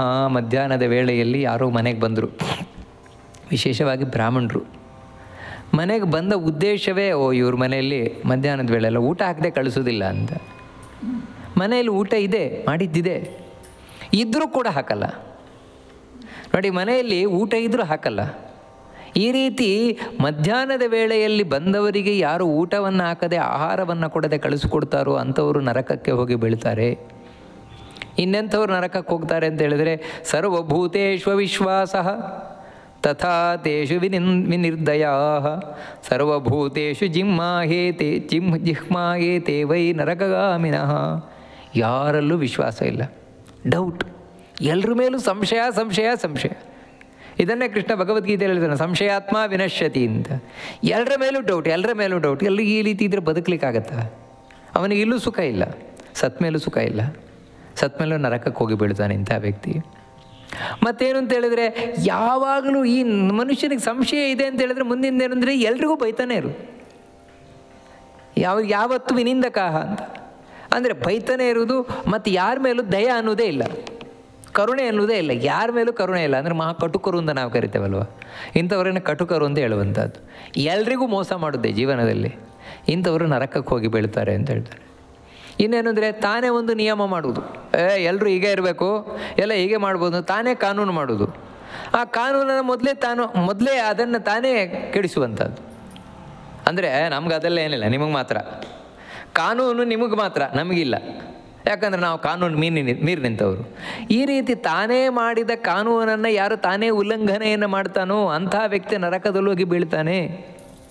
ಕಾನೂನು ಮಾಡಬೇಕಾದ್ರೆ ಯೋಚನೆ ಮಾಡಬೇಕಾದ್ರೆ ನನಗೂ ಅದು ಲಾಗು ಆಗತ್ತೆ, ನನಗೂ ಅದು ಅನ್ವಯವಾಗತ್ತೆ, ಒಂದು ನಿಯಮ. ಇದು ಬರೀ ಸರ್ಕಾರಕ್ಕೆ ಸಂಬಂಧಪಟ್ಟದ್ದು ಮಾತ್ರ ಅಲ್ಲ, ಮನೆಯಲ್ಲೂ ಕೂಡ ಅಷ್ಟೇ. ಮನೆಯಲ್ಲೂ ಕೂಡ ಒಂದು ಕಾನೂನನ್ನು ತಂದೆ ಮಾಡಿದ ಅಂತ ಹೇಳಿದ್ರೆ ಅದು ಮಕ್ಕಳಿಗೆ ಮಾತ್ರ ನನಗನ್ವಯ ಆಗೋದಿಲ್ಲ ಅಂತಲ್ಲ, ಯಾಕಂದರೆ ಎಲ್ಲರೂ ಬೆಳಗ್ಗೆ ಎದ್ದು ಸ್ನಾನ ಮಾಡಿ ದೇವರಿಗೆ ನಮಸ್ಕಾರ ಮಾಡಬೇಕು ಅಂತ ಹೇಳೋದು, ತಾನು ಮಾತ್ರ 9 ಗಂಟೆಗೆ ಹೇಳೋದು. ಹೀಗೆ ಹೇಳಿದ್ರೆ ಮಕ್ಕಳಿಗೆ ಹೇಳ್ತಾರೆ, ಅಪ್ಪ ನೀವು ಯಾಕೆ ಹೇಳೋದೇ ಇಲ್ಲ, ಬೆಳಗ್ಗೆ ಬೇಗ ಎದ್ದು ಸ್ನಾನ ಮಾಡಲ್ವಲ್ಲ, ಅದು ನಿಮಗೆ ಮಾತ್ರ, ನನಗೇನಿಲ್ಲ. ಈ ರೀತಿ ಹೇಳಿದರೆ ನೋಡಿ, ಅದಕ್ಕೋಸ್ಕರ ಯಾರು ತಾನೇ ಮಾಡಿದ ಕಾನೂನನ್ನು ತಾನೇ ಮೀರಿ ನಿಲ್ತಾನೋ ಅಂಥ ವ್ಯಕ್ತಿ ನರಕಕ್ಕೆ ಹೋಗಿ ಬೀಳ್ತಾನೆ. ಯಾಕಂದರೆ ಈ ರೀತಿ ಮಾಡುವನು ಶೋಷಣೆ ಮಾಡ್ತಾ ಇದ್ದಾನೆ ಅಂತ ಅರ್ಥ. ಇದನ್ನೇ ಶೋಷಣೆ ಎಂದು ಕರೆಯುವಂಥದ್ದು. ಮತ್ತೇನು ಅಂತ ಹೇಳಿದ್ರೆ, ಅಧ್ಯಾತ್ಮ ವಿದ್ಯಾದಾತಾರಂ ನೈವ ಮನ್ಯಂತಿ ಯೇ ಗುರುಂ ತಥಾ ಪುರಾಣ ವಕ್ತಾರಂ ತೇವೈ ನಿರಯಗಾಮಿನಃ ನರಕಗಾಮಿನಃ. ನಿಜವಾಗಲೂ ಕೂಡ ಜೀವನದಲ್ಲಿ ನಮ್ಮನ್ನು ಉದ್ಧಾರ ಮಾಡುವಂಥವ್ರು ಯಾರು ಅಂತ ಹೇಳಿದರೆ, ನಮಗೆ ಅಧ್ಯಾತ್ಮ ವಿದ್ಯೆಯನ್ನು ಬೋಧಿಸುವಂಥವ್ರು, ದೇವರ ಬಗ್ಗೆ, ಧರ್ಮದ ಬಗ್ಗೆ, ಶಾಸ್ತ್ರದ ಬಗ್ಗೆ ತಿಳುವಳಿಕೆಯನ್ನು ಕೊಡುವಂಥವ್ರು, ಅದು ಸರಿಯಾದ ತಿಳುವಳಿಕೆಯನ್ನು ಕೊಡುವಂಥವ್ರು. ಏನೋ ನಾನು ನಿಮಗೆ ದೇವರ ಬಗ್ಗೆ ತಿಳಿಸ್ತೇನೆ ಅಂತ ಒಂದೂವರೆ ತಿಳಿಸಿದರೆ ಅದು ಪ್ರಯೋಜನ ಇಲ್ಲ. ತಪ್ಪು ತಿಳಿಸಿ ತಪ್ಪು ದಾರಿಗೆ ಕರ್ಕೊಂಡು ಹೋದರೆ ಪ್ರಯೋಜನ ಇಲ್ಲ. ಮತ್ತೇನೆಂದರೆ, ತಾವು ಅನುಭವಿಸಿ, ತಾವು ದೇವರ ಅನುಭವವನ್ನು ಪಡೆದು, ದೇವರನ್ನು ಕಂಡು, ಧರ್ಮಾಚರಣೆಯ ಫಲವನ್ನು ಅನುಭವಿಸಿ, ಪಾಪ ಪುಣ್ಯಗಳೇನು ಅಂತ ಜೀವನದಲ್ಲಿ ಕಂಡುಕೊಂಡು ನಮಗೆ ಯಾರು ಉಪದೇಶವನ್ನು ಮಾಡ್ತಾರೆ ಅಂಥವರು ಅಧ್ಯಾತ್ಮ ಗುರುಗಳು. ಅವರನ್ನು ಯಾರು ತಿರಸ್ಕಾರ ಮಾಡ್ತಾನೆ, ಅದೇ ರೀತಿ ನಮಗೆ ವಿಷಯ ಈ ಪುರಾಣ ಮುಂತಾದವುಗಳನ್ನು ತಿಳಿತೇವಲ್ವ, ಆ ರೀತಿ ಯಾರು ನಮಗೆ ಈ ವಿಷಯವನ್ನು ತಿಳಿಸಿಕೊಡ್ತಾರೆ ಅವರನ್ನು ಯಾರು ತಿರಸ್ಕಾರ ಮಾಡ್ತಾನೆ, ಪುರಾಣ ವಕ್ತಾರಂ, ಅವರೆಲ್ಲರೂ ನರಕಕ್ಕೆ ಹೋಗ್ತಾರೆ ಅಂತ ಹೇಳ್ತಾರೆ.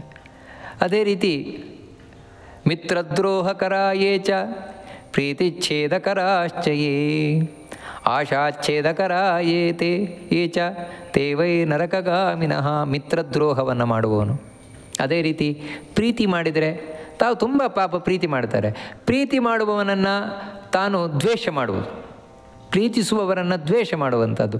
ಅಲ್ರಿ ಸುಮ್ಮನೆ ಅವ್ರು ಹಚ್ಕೊಂಡ್ರೆ ನಾವ್ಯಾಕೆ ಅವರನ್ನು ಹಚ್ಕೊಳ್ಬೇಕು, ನಾವ್ಯಾಕೆ ಅವರನ್ನು ಪ್ರೀತಿ ಮಾಡಬೇಕು, ಇದೇನು ಕಾನೂನ? ಅವರಿಗೆ ಕೆಲಸ ಇಲ್ಲ, ಹಚ್ಕೊಳ್ತಾ ಇರ್ತಾರೆ. ಅಂದರೆ ಈ ರೀತಿ ಸಾಮಾನ್ಯ ಹೇಳಲಿಕ್ಕೆ ಸಾಧ್ಯತೆ ಉಂಟು. ಯಾಕಂದರೆ ಕೆಲವು ಸಲ ಈ ರೀತಿ ಯಾರು ಪ್ರೀತಿ ಮಾಡ್ತೇವೆ ಅಂತ ನಮಗೆ ಸುಮ್ಮನೆ ಅಂದರೆ ನಮಗೆ ತೊಂದರೆನೇ ಉಂಟು ಮಾಡ್ತಾರಲ್ವ, ಈ ರೀತಿ ಕಾಣಲಿಕ್ಕೆ ಸಾಧ್ಯತೆ ಉಂಟು. ಒಂದೇನು ತಿಳ್ಕೊಳ್ಬೇಕಾದದ್ದು ಅಂತೇಳಿದರೆ, ಹೌದು, ಈ ವಿಷಯದಲ್ಲಿ ಕೃಷ್ಣ ಭಾಗವತದಲ್ಲಿ ತುಂಬ ಚೆನ್ನಾಗಿ ಹೇಳ್ಕೊಂಬರ್ತಾರೆ. ಪ್ರೀತಿ ಮಾಡುವವರು ಅಂತ ಹೇಳಿದ್ರೆ ಯಾರಿವಾಗ ತಂದೆ ತಾಯಿ ಮುಂತಾದವರೆಲ್ಲ, ತಂದೆ ತಾಯಿ ಮುಂತಾದವರೆಲ್ಲ ಏನು ಪ್ರೀತಿ ಮಾಡ್ತಾರೆ, ಆ ಪ್ರೀತಿಯ ಹಿಂದೆ ಸ್ವಾರ್ಥ ಇರುವುದಿಲ್ಲ. ಮಕ್ಕಳನ್ನು ಪ್ರೀತಿ ಮಾಡಬೇಕಾದ್ರೆ ಅಂಥ ತಂದೆ ತಾಯಿಯಿಂದಿರ ಪ್ರೀತಿಯನ್ನು ತಿರಸ್ಕರಿಸುವವನೇನಿದ್ದಾನೆ ಅವನು ನರಕಕ್ಕೆ ಹೋಗ್ತಾನೆ ಅಂತೇಳಿ ಹೇಳ್ತಾರೆ. ಯಾರೋ ದಾರಿಯಲ್ಲಿ ಹೋಗೋರು ಪ್ರೀತಿ ಮಾಡ್ತಾರೆ ಅಂತಲ್ಲ, ಯಾಕಂದರೆ ದಾರಿಯಲ್ಲಿ ಹೋಗೋರು ಪ್ರೀತಿ ಮಾಡ್ತಾರೆ ಅಂತ ಹೇಳಿದ್ರೆ ಅದ್ರ ಹಿಂದೆ ಏನೋ ಸ್ವಾರ್ಥ ಇದೆ ಅಂತ. ಸ್ವಾರ್ಥ ಇಲ್ಲದವ್ರೇನು ಪ್ರೀತಿ ಮಾಡ್ಲಿಕ್ಕೆ ಬರೋಲ್ಲ. ಯಾಕಂತ ಹೇಳಿದ್ರೆ ಇಲ್ಲದಿದ್ರೆ ಇವನಿಗೇನು ಅವ್ರಿಗೇನು ಸಂಬಂಧ. ಆದರೆ ತಂದೆ ತಾಯಿ ಅದು ಒಡ ಹುಟ್ಟಿನವರು ಅವರು ಹಾಗಲ್ಲ. ಅವರ ಪ್ರೀತಿ ಅಂತ ಹೇಳಿದ್ರೆ ಅದರ ಹಿಂದೆ ಸ್ವಾರ್ಥಕ್ಕಿಂತಲೂ ಕೂಡ ಒಳ್ಳೆಯದಾಗಲಪ್ಪ ಅಂತ ಇರ್ತದೆ. ಅದಕ್ಕೆ ಅದನ್ನು ತಿರಸ್ಕಾರ ಮಾಡುವಂತಹ ವ್ಯಕ್ತಿ ಅವನು ನರಕಕ್ಕೆ ಹೋಗ್ತಾನೆ. ಅದೇ ರೀತಿ ತಾನು ಆಸೆಯನ್ನು ಹುಟ್ಟಿಸೋದು, ಭಾರೀ ಆಸೆಯನ್ನು ಹುಟ್ಟಿಸೋದು, ಆಸೆಯನ್ನು ಹುಡಿಸಿ ಅವರು ಭಾರೀ ಆಸೆ ಇಟ್ಕೊಂಡಿದ್ದಾಗ ಆಮೇಲೆ ಆ ಆಸೆಯನ್ನೆಲ್ಲ ಏನು ಪೂರ್ಣ ಮಾಡದೆ ಇಟ್ಬಿಡೋದು, ಅಂದರೆ ನಿರಾಸೆಯನ್ನುಂಟು ಮಾಡುವಂಥದ್ದು. ಇಂಥ ವ್ಯಕ್ತಿಗಳು ಒಂದು ಆಸೆ ಹುಟ್ಟಿಸ್ಲಿಕ್ಕೆ ಹೋಗಬೇಡ. ಆಸೆಯನ್ನು ಹುಟ್ಟಿಸಿದ್ಯಾ ಅದನ್ನು ಪೂರ್ಣ ಮಾಡು.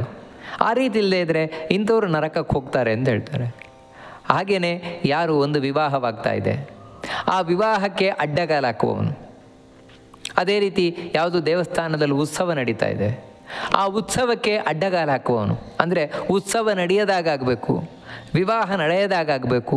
ಅದೇ ರೀತಿ ತೀರ್ಥಕ್ಷೇತ್ರಗಳು ತೀರ್ಥಯಾತ್ರೆ ಮಾಡ್ತಾ ಇರುವಂಥವರು ಅಂಥವರಿಗೆಲ್ಲ ಅಡ್ಡಿಪಡಿಸುವಂಥವನು, ಇವರೆಲ್ಲರೂ ಕೂಡ ನರಕದಲ್ಲಿ ತಾವು ವಾಸ ಮಾಡ್ತಾರೆ. ಎಲ್ಲಿವರೆಗೆ ಅಂತ ಹೇಳಿದ್ರೆ ಪ್ರಳಯ ಕಾಲದವರೆಗೆ ಅಂತ ಹೇಳ್ತಾರೆ. ಅದೇ ರೀತಿ ಯಾರು ಮನೆಗೆ ಅಗ್ನಿಯನ್ನು ಕೊಡ್ತಾನೆ, ಬೆಂಕಿ ಕೊಟ್ಟು ಸಾಯಿಸ್ತಾನೆ ಮನೆಗೆ, ಅಂದರೆ ಮನೆಗೆ ಬೆಂಕಿ ಕೊಟ್ಟು ಸುಟ್ಟಾಕ್ಬಿಡೋದು ಮನೆ ಒಳಗಿರುವವರನ್ನೆಲ್ಲ, ಇಂಥ ವ್ಯಕ್ತಿಯಂತೂ ಮಹಾಪಾಪಿ ಅಂತ ಹೇಳ್ತಾರೆ. ಇವನನ್ನು ತಗೊಂಡು ಹೋಗಿ ಯಮದೂತರು ಬೆಂಕಿಯ ಕುಂಡಗಳೆಲ್ಲ ಹಾಕಿ, ಹೋಮಕುಂಡ ಇದ್ದಾಗೆ, ಆ ಹೋಮಕುಂಡ ಇದ್ದಾಗ ಬೆಂಕಿಯ ಕುಂಡದಲ್ಲಿ ಹಾಕಿ ಅವನನ್ನು ಬೇಯಿಸ್ತಾರಂತೆ. ಇಲ್ಲಿ ಯಾರು ಮನೆಗೆ ಬೆಂಕಿ ಕೊಟ್ಟಿರ್ತಾನೆ ಅಥವಾ ಒಬ್ಬ ವ್ಯಕ್ತಿಗೆ ತಾನು ಸುಟ್ಟಿರ್ತಾನೆ, ಸಿಮೆಣ್ಣೆ ಹಾಕಿ ಸುಡುವುದು, ಒಬ್ಬ ವ್ಯಕ್ತಿಯನ್ನು ಪೆಟ್ರೋಲ್ ಹಾಕಿ ಸುಡುವುದು, ಈ ರೀತಿ ಎಲ್ಲ ಮಾಡ್ತಾರಲ್ಲ, ಇಂತಹ ವ್ಯಕ್ತಿಗಳನ್ನು ಅಗ್ನಿಕುಂಡದಲ್ಲಿ ತೊಗೊಂಡೋಗಿ ಹಾಕ್ತಾರಂತೆ. ಇವನು ಅಗ್ನಿಯಲ್ಲಿ ಬೆಂಕಿಯಲ್ಲಿ ಬೆಂದು ಹೋಗಿ ಕಡೆಗೆ ನೆರಳನ್ನು ಇಚ್ಛಿಸ್ತಾನಂತೆ. ಅಯ್ಯೋ ನಾನು ಸ್ವಲ್ಪನಾದರೂ ನೆರಳು ಕೊಡಿ ಅಂತ ತೊಗೊಂಬಂದು ಹಾಕ್ತಾರಂತೆ. ಎಲ್ಲಿ ಅಂತ ಹೇಳಿದ್ರೆ ನಾವು ಹಿಂದೆ ಕೇಳಿದ್ದು ಬೋರೆ ಮರ. ಅದರ ಕೆಳಗೆ ಹಾಕ್ತಾರಂತೆ. ಅಲ್ಲಿ ಆ ಎಲ್ಲ ಕತ್ತಿಗಳು ಬಂದು ಚುಚ್ಚಿ ಚುಚ್ಚಿ ಚುಚ್ಚಿ ಇಡ್ತಾವಂತೆ. ಇವನಿಗೆ ಅಷ್ಟು ಸಾಕಾಗಲಿಲ್ಲ, ಬಾಯಾರಿಕೆ ಬೇರೆ, ಬಾಯಾರಿಕೆ ಆಗ್ತಾ ಇದೆ, ತಡಿಲಿಕ್ಕೆ ಆಗೋಲ್ಲ ಅಂತ ಹೇಳಿದಾಗ ಬಿಸಿ ಬಿಸಿ ಬಿಸಿ ಬಿಸಿ ಎಣ್ಣೆಯನ್ನು ತಂದು ಅವನಿಗೆ ಕೊಡ್ತಾರಂತೆ. ಕುಡಿ ಇದನ್ನು ನೀನು ಕುಡಿ ಅಂತ. ಅವನು ಆಗೋಲ್ಲ ಅಂತ ಹೇಳಿದಾಗ ಬಲವಂತವಾಗಿ ಆ ಎಣ್ಣೆಯನ್ನು ಕುಡಿಸ್ತಾರಂತೆ ಅವನಿಗೆ, ಬಿಸಿ ಬಿಸಿಯಾದ ಎಣ್ಣೆಯನ್ನು. ಯಾರಿಗೆ ಅಂದರೆ ಯಾವ ಪಾಪಿ ಇಲ್ಲಿ ಬೆಂಕಿ ಕೊಟ್ಟು ಸಾಯಿಸಿರ್ತಾನೆ ಅಂಥ ವ್ಯಕ್ತಿಯನ್ನು. ಹೀಗೆ ಇಷ್ಟೇ ವಿವರಣೆಯಲ್ಲ, ಈ ರೀತಿ ಆ ನರಕಗಳ ವಿವರಣೆ, ನರಕಕ್ಕೆ ಹೋಗುವವರ ವಿವರಣೆಯನ್ನು ಕೊಟ್ಟರೆ ಮುಗಿಯುವಂಥದ್ದಲ್ಲ. ಆ ರೀತಿ ನಾನಾ ವಿಧವಾದ ಪಾಪಗಳನ್ನು ಇವು ಮಾಡಿದವರಿಗೆ ನಾನಾ ವಿಧವಾದ ಶಿಕ್ಷೆಗಳು ಬೇರೆ ಬೇರೆ ಪುರಾಣಗಳಲ್ಲೂ ಹೇಳಲ್ಪಟ್ಟಿದೆ ಇವೆಲ್ಲವೂ ಕೂಡ ಅಂತ ಭಗವಂತ ಹೇಳ್ತಾ, ಈ ರೀತಿ ನಾನಾ ವಿಧವಾದ ನರಕವನ್ನು ಅನುಭವಿಸಿ ಕಡೆಗೆ ಮುಗಿಸ್ಕೊಂಡು ತನ್ನ ಪಾಪ ಏನಿದೆ ಪಾಪ ಮುಗಿಸ್ಕೊಂಡು, ಅಂದರೆ ಆ ಪ್ರಾರಬ್ಧ ಅದನ್ನು ಮುಗಿಸಿಕೊಂಡು ಇನ್ನೂ ಸ್ವಲ್ಪ ಉಳಿಸ್ಕೊಳ್ತಾನೆ. ಅಂದರೆ ಪಾತ್ರೆಯಲ್ಲಿ ವಿಷ ಚೆಲ್ಲಿದ ಮೇಲೆ ಉಳಿದಿರ್ತದಲ್ವ, ಆದ್ದರಿಂದಾಗಿ ಮತ್ತೆ ಇಲ್ಲಿ ಹುಟ್ಟಿ ಬರ್ತಾನೆ. ಕೆಲವರಂತೂ ಕೂಡ ಭೂಮಿಗೆ ಬರುವುದೇ ಕಷ್ಟ ಆಗಿಬಿಡ್ತದಂತೆ. ಆಮೇಲೆ ಅಲ್ಲಿ ನರಕದಲ್ಲೇ ಮತ್ತೆ ಮತ್ತೆ ಮತ್ತೆ ಮತ್ತೆ ತಾವು ಶಿಕ್ಷೆ ಅನುಭವಿಸ್ತಾ ಇರ್ತಾರಂತೆ. ಯಾಕಂತ ಹೇಳಿದ್ರೆ ಇಲ್ಲಿಗೆ ಬರುವುದು, ಅಮ್ಮನ ಹೊಟ್ಟೆಯಲ್ಲಿ ಸೇರಿಕೊಳ್ಳೋದು, 3-4 ತಿಂಗಳಿಗೆ ಅಬಾರ್ಷನ್, ಮತ್ತೆ ನರಕಕ್ಕೆ ಹೋಗೋದು, ಅಲ್ಲಿ ಶಿಕ್ಷೆ ಅನುಭವಿಸೋದು, ಇದೇ ರೀತಿ ಮಾಡ್ತಾ ಇರ್ತಾರೆ. ಕೆಲವರು ಇಲ್ಲಿ ಹುಟ್ಟಿ ಬಂದರೂ ಕೂಡ ಆ ಪಾಪದ ಫಲವಾಗಿ ತಾವು ಮೊದಲು ಪೊದೆಯಾಗಿ, ಬಳ್ಳಿಯಾಗಿ, ಮರ ಗಿಡಗಳಾಗಿ ಬರ್ತಾರಂತೆ. ಅಂದರೆ ಅವುಗಳೊಳಗೂ ಜೀವ ಇದೆಯಲ್ವ, ಅದು ಯಾವ ಜೀವ ಅಂದರೆ ಇಂಥ ಜೀವಗಳು. ಆನಂತರ ಅಲ್ಲಿ ಯಾಕಂದರೆ ನಾವು ಒಂದೇನು ತಿಳ್ಕೊಳ್ಬೇಕಾದಂದರೆ ಈ ಪಾಪ ಪುಣ್ಯಗಳ ಲೆಕ್ಕಾಚಾರ ಕೇವಲ ಮನುಷ್ಯನಾಗಿದ್ದಾಗ ಮಾತ್ರ. ಅದು ಎಲ್ಲಿವರೆಗೆ ಅಂದರೆ 14 ವರ್ಷ ಪ್ರಾರಂಭ ಆದಾಗಿನಿಂದ ಶುರುವಾಗ್ತದೆ. ಅವಾಗಿನಿಂದ ಪ್ರಾರಂಭ ಪಾಪ ಪುಣ್ಯಗಳದ್ದು. ಅದಕ್ಕಿಂತ ಮೊದಲು ಪಾಪ ಪುಣ್ಯಗಳ ಲೆಕ್ಕಾಚಾರ ಇಲ್ಲ. ಅದರ ನಂತರ ಅಂದರೆ ಅದರಿಂದ ಮೊದಲು ಮಾಡಿದ ಅಪ್ಪ ಅಮ್ಮಂದಿರಿಗೆ ಹೋಗುತ್ತೆ ಪಾಪ ಅಂತ, ಅದರ ನಂತರದ ಲೆಕ್ಕಾಚಾರ ಪೂರ್ಣವಾಗಿ. ಆದರೆ ಅಷ್ಟರಲ್ಲೇ ಇವನು ಎಷ್ಟು ಪಾಪ ಮಾಡ್ತಾನೆ ಅದರ ವಿಚಾರ ಹೇಳ್ತಾ ಇರೋದು. ಇನ್ನು ಸತ್ತ ಮೇಲೆ ಇವನು ಮರ ಆಗ್ತಾನೆ, ಬಳ್ಳಿ ಆಗ್ತಾನೆ, ಗಿಡ ಆಗ್ತಾನೆ, ಆವಾಗ ಪಾಪ ಪುಣ್ಯದ ಲೆಕ್ಕಾಚಾರ ಇಲ್ಲ. ಇವಾಗ ತೆಂಗಿನ ಮರ ಎಷ್ಟು ತೆಂಗಿನಕಾಯಿ ಕೊಟ್ಟರು ಕೂಡ ಅದಕ್ಕೆ ಪುಣ್ಯ ಬಂತು ಅಂತ ಹೇಳಲ್ಲ. ಅದೇ ರೀತಿ ಗಂಧದ ಮರ ಗಂಧ ಕೊಡ್ತು ಅಂದರೆ ಅದಕ್ಕೆ ಪುಣ್ಯ ಬಂತು ಅಂತ ಹೇಳಲ್ಲ. ಯಾಕಂದರೆ ಅವುಗಳಿಗೆ ಬುದ್ಧಿ ಇಲ್ಲ, ಆ ಕಾರಣದಿಂದಾಗಿ. ಆಮೇಲೆ ತಾನು ಕ್ರಿಮಿಕೀಟಗಳಾಗಿ ಬರ್ತಾನೆ. ಆ ಕ್ರಿಮಿಕೀಟಗಳಾಗಿ ಬಂದು ಇದೆಲ್ಲ ಏನು ಅಂತ ಹೇಳಿದ್ರೆ ಒಂದೊಂದೇ ಜನ್ಮವನ್ನು ಅಂದ್ಕೊಂಡು ಬರ್ತಾನೆ ಅಂತ ಕ್ರಿಮಿಕೀಟಗಳಾಗಿ ಬರ್ತಾನೆ. ಅಲ್ಲೂ ಕೂಡ ಪಾಪ ಪುಣ್ಯಗಳ ಲೆಕ್ಕಾಚಾರ ಇಲ್ಲ. ಸೊಳ್ಳೆ ಎಷ್ಟು ಬಂದು ನಮಗೆ ಕಡಿದ್ರೂ ಕೂಡ ರಕ್ತ ಹಿಡಿದ್ರೆ ಅದಕ್ಕೆ ಪಾಪ ಬರೋಲ್ಲ. ಜೇನು ನೊಣ ಎಷ್ಟು ಕಡಿದ್ರೆ ಅದಕ್ಕೆ ಪಾಪ ಬರೋಲ್ಲ. ಹಾಗಂತ ಜೇನು ತುಪ್ಪ ಕೊಡ್ತು ಅದಕ್ಕೆ ಪುಣ್ಯವೂ ಬರೋಲ್ಲ. ಯಾಕಂದರೆ ಅವುಗಳಿಗೆ ಬುದ್ಧಿ ಇಲ್ಲ. ಆನಂತರ ಇವನು ತಾನು ಪಕ್ಷಿಗಳಾಗಿ ಬರ್ತಾನೆ, ನಾನಾ ವಿಧವಾದ ಪಶು ಪಕ್ಷಿಗಳಾಗಿ ಬರ್ತಾನೆ. ಆಗಲೂ ಕೂಡ ಇವನಿಗೆ ಪಾಪ ಪುಣ್ಯ ಇಲ್ಲ. ಮತ್ತೇನು ಅಂದರೆ ಹಿಂದೆ ಮಾಡಿದ ಪಾಪವನ್ನು ಅನುಭವಿಸುವುದಷ್ಟೇ. ಆನಂತರ ಇವನು ಮನುಷ್ಯನಾಗಿ ಬರ್ತಾನೆ. ಮನುಷ್ಯನಾಗಿ ಬಂದರೂ ಕೂಡ ತಾನು ದಡ್ಡನಾಗಿಯೋ ಅಥವಾ ಯಾವುದೋ ಒಂದು ನೀಚ ಜಾತಿಯಲ್ಲಿಯೋ ಬರ್ತಾನೆ. ಆ ರೀತಿ ತಾನು ಬಂದು ಇಲ್ಲಿ ಅಲ್ಲೂ ಏನಾದರೂ ಒಂಚೂರು ಒಳ್ಳೇದು ಮಾಡಿದ ಅಂದರೆ ಆಮೇಲೆ ಮೇಲೆ ಮೇಲೆ ಮೇಲೆ ಬೆಲೆ ಬರ್ತಾ ಹೋಗ್ತಾನೆ. ಮತ್ತು ಇನ್ನೊಂದೇನು ಅಂತ ಹೇಳಿದರೆ ಈ ರೀತಿ ಮನುಷ್ಯನಾಗಿ ಹುಟ್ಟಿ ಬಂದರೂ ಕೂಡ ಪಶು ಗಿಡ ಮರ ಬಳ್ಳಿ ಪ್ರಾಣಿ ಪಕ್ಷಿಗಳಾಗಿ ಬಂದರೂ ಕೂಡ ಆ ಪಾಪದ ಚಿಹ್ನೆಯನ್ನು ಇಟ್ಟುಕೊಂಡೇ ಬರ್ತಾನೆ ಅಂತ ಹೇಳ್ತಾರೆ. ಏನು ಪಾಪದ ಚಿಹ್ನೆಗಳು ಅದು ಕೂಡ ಇವನಿಗೆ ಇಲ್ಲಿ ಕಾಣಿಸ್ತದೆ ಅಂತ. ಏನೇನು ಪಾಪ ಮಾಡಿದರೆ ಏನೇನು ಚಿಹ್ನೆಗಳು ಕಾಣಿಸ್ತದೆ ಅವೆಲ್ಲವನ್ನು ಕೂಡ ತಿಳಿಸ್ಕೊಂಡು ಹೋಗ್ತಾನೆ ಭಗವಂತ ಮುಂದೆ. ಅದೇನಂತ ಮುಂದೆ ನೋಡೋಣ ಅಂತ ಹೇಳ್ತಾ ಈ ಉಪನ್ಯಾಸವನ್ನು ಮಧ್ವಾಂತರ್ಗತ ಭಗವಂತನಿಗೆ ಅರ್ಪಣೆಯನ್ನು ಮಾಡೋಣ. ಶ್ರೀಕೃಷ್ಣ ಅರ್ಪಣಮಸ್ತು.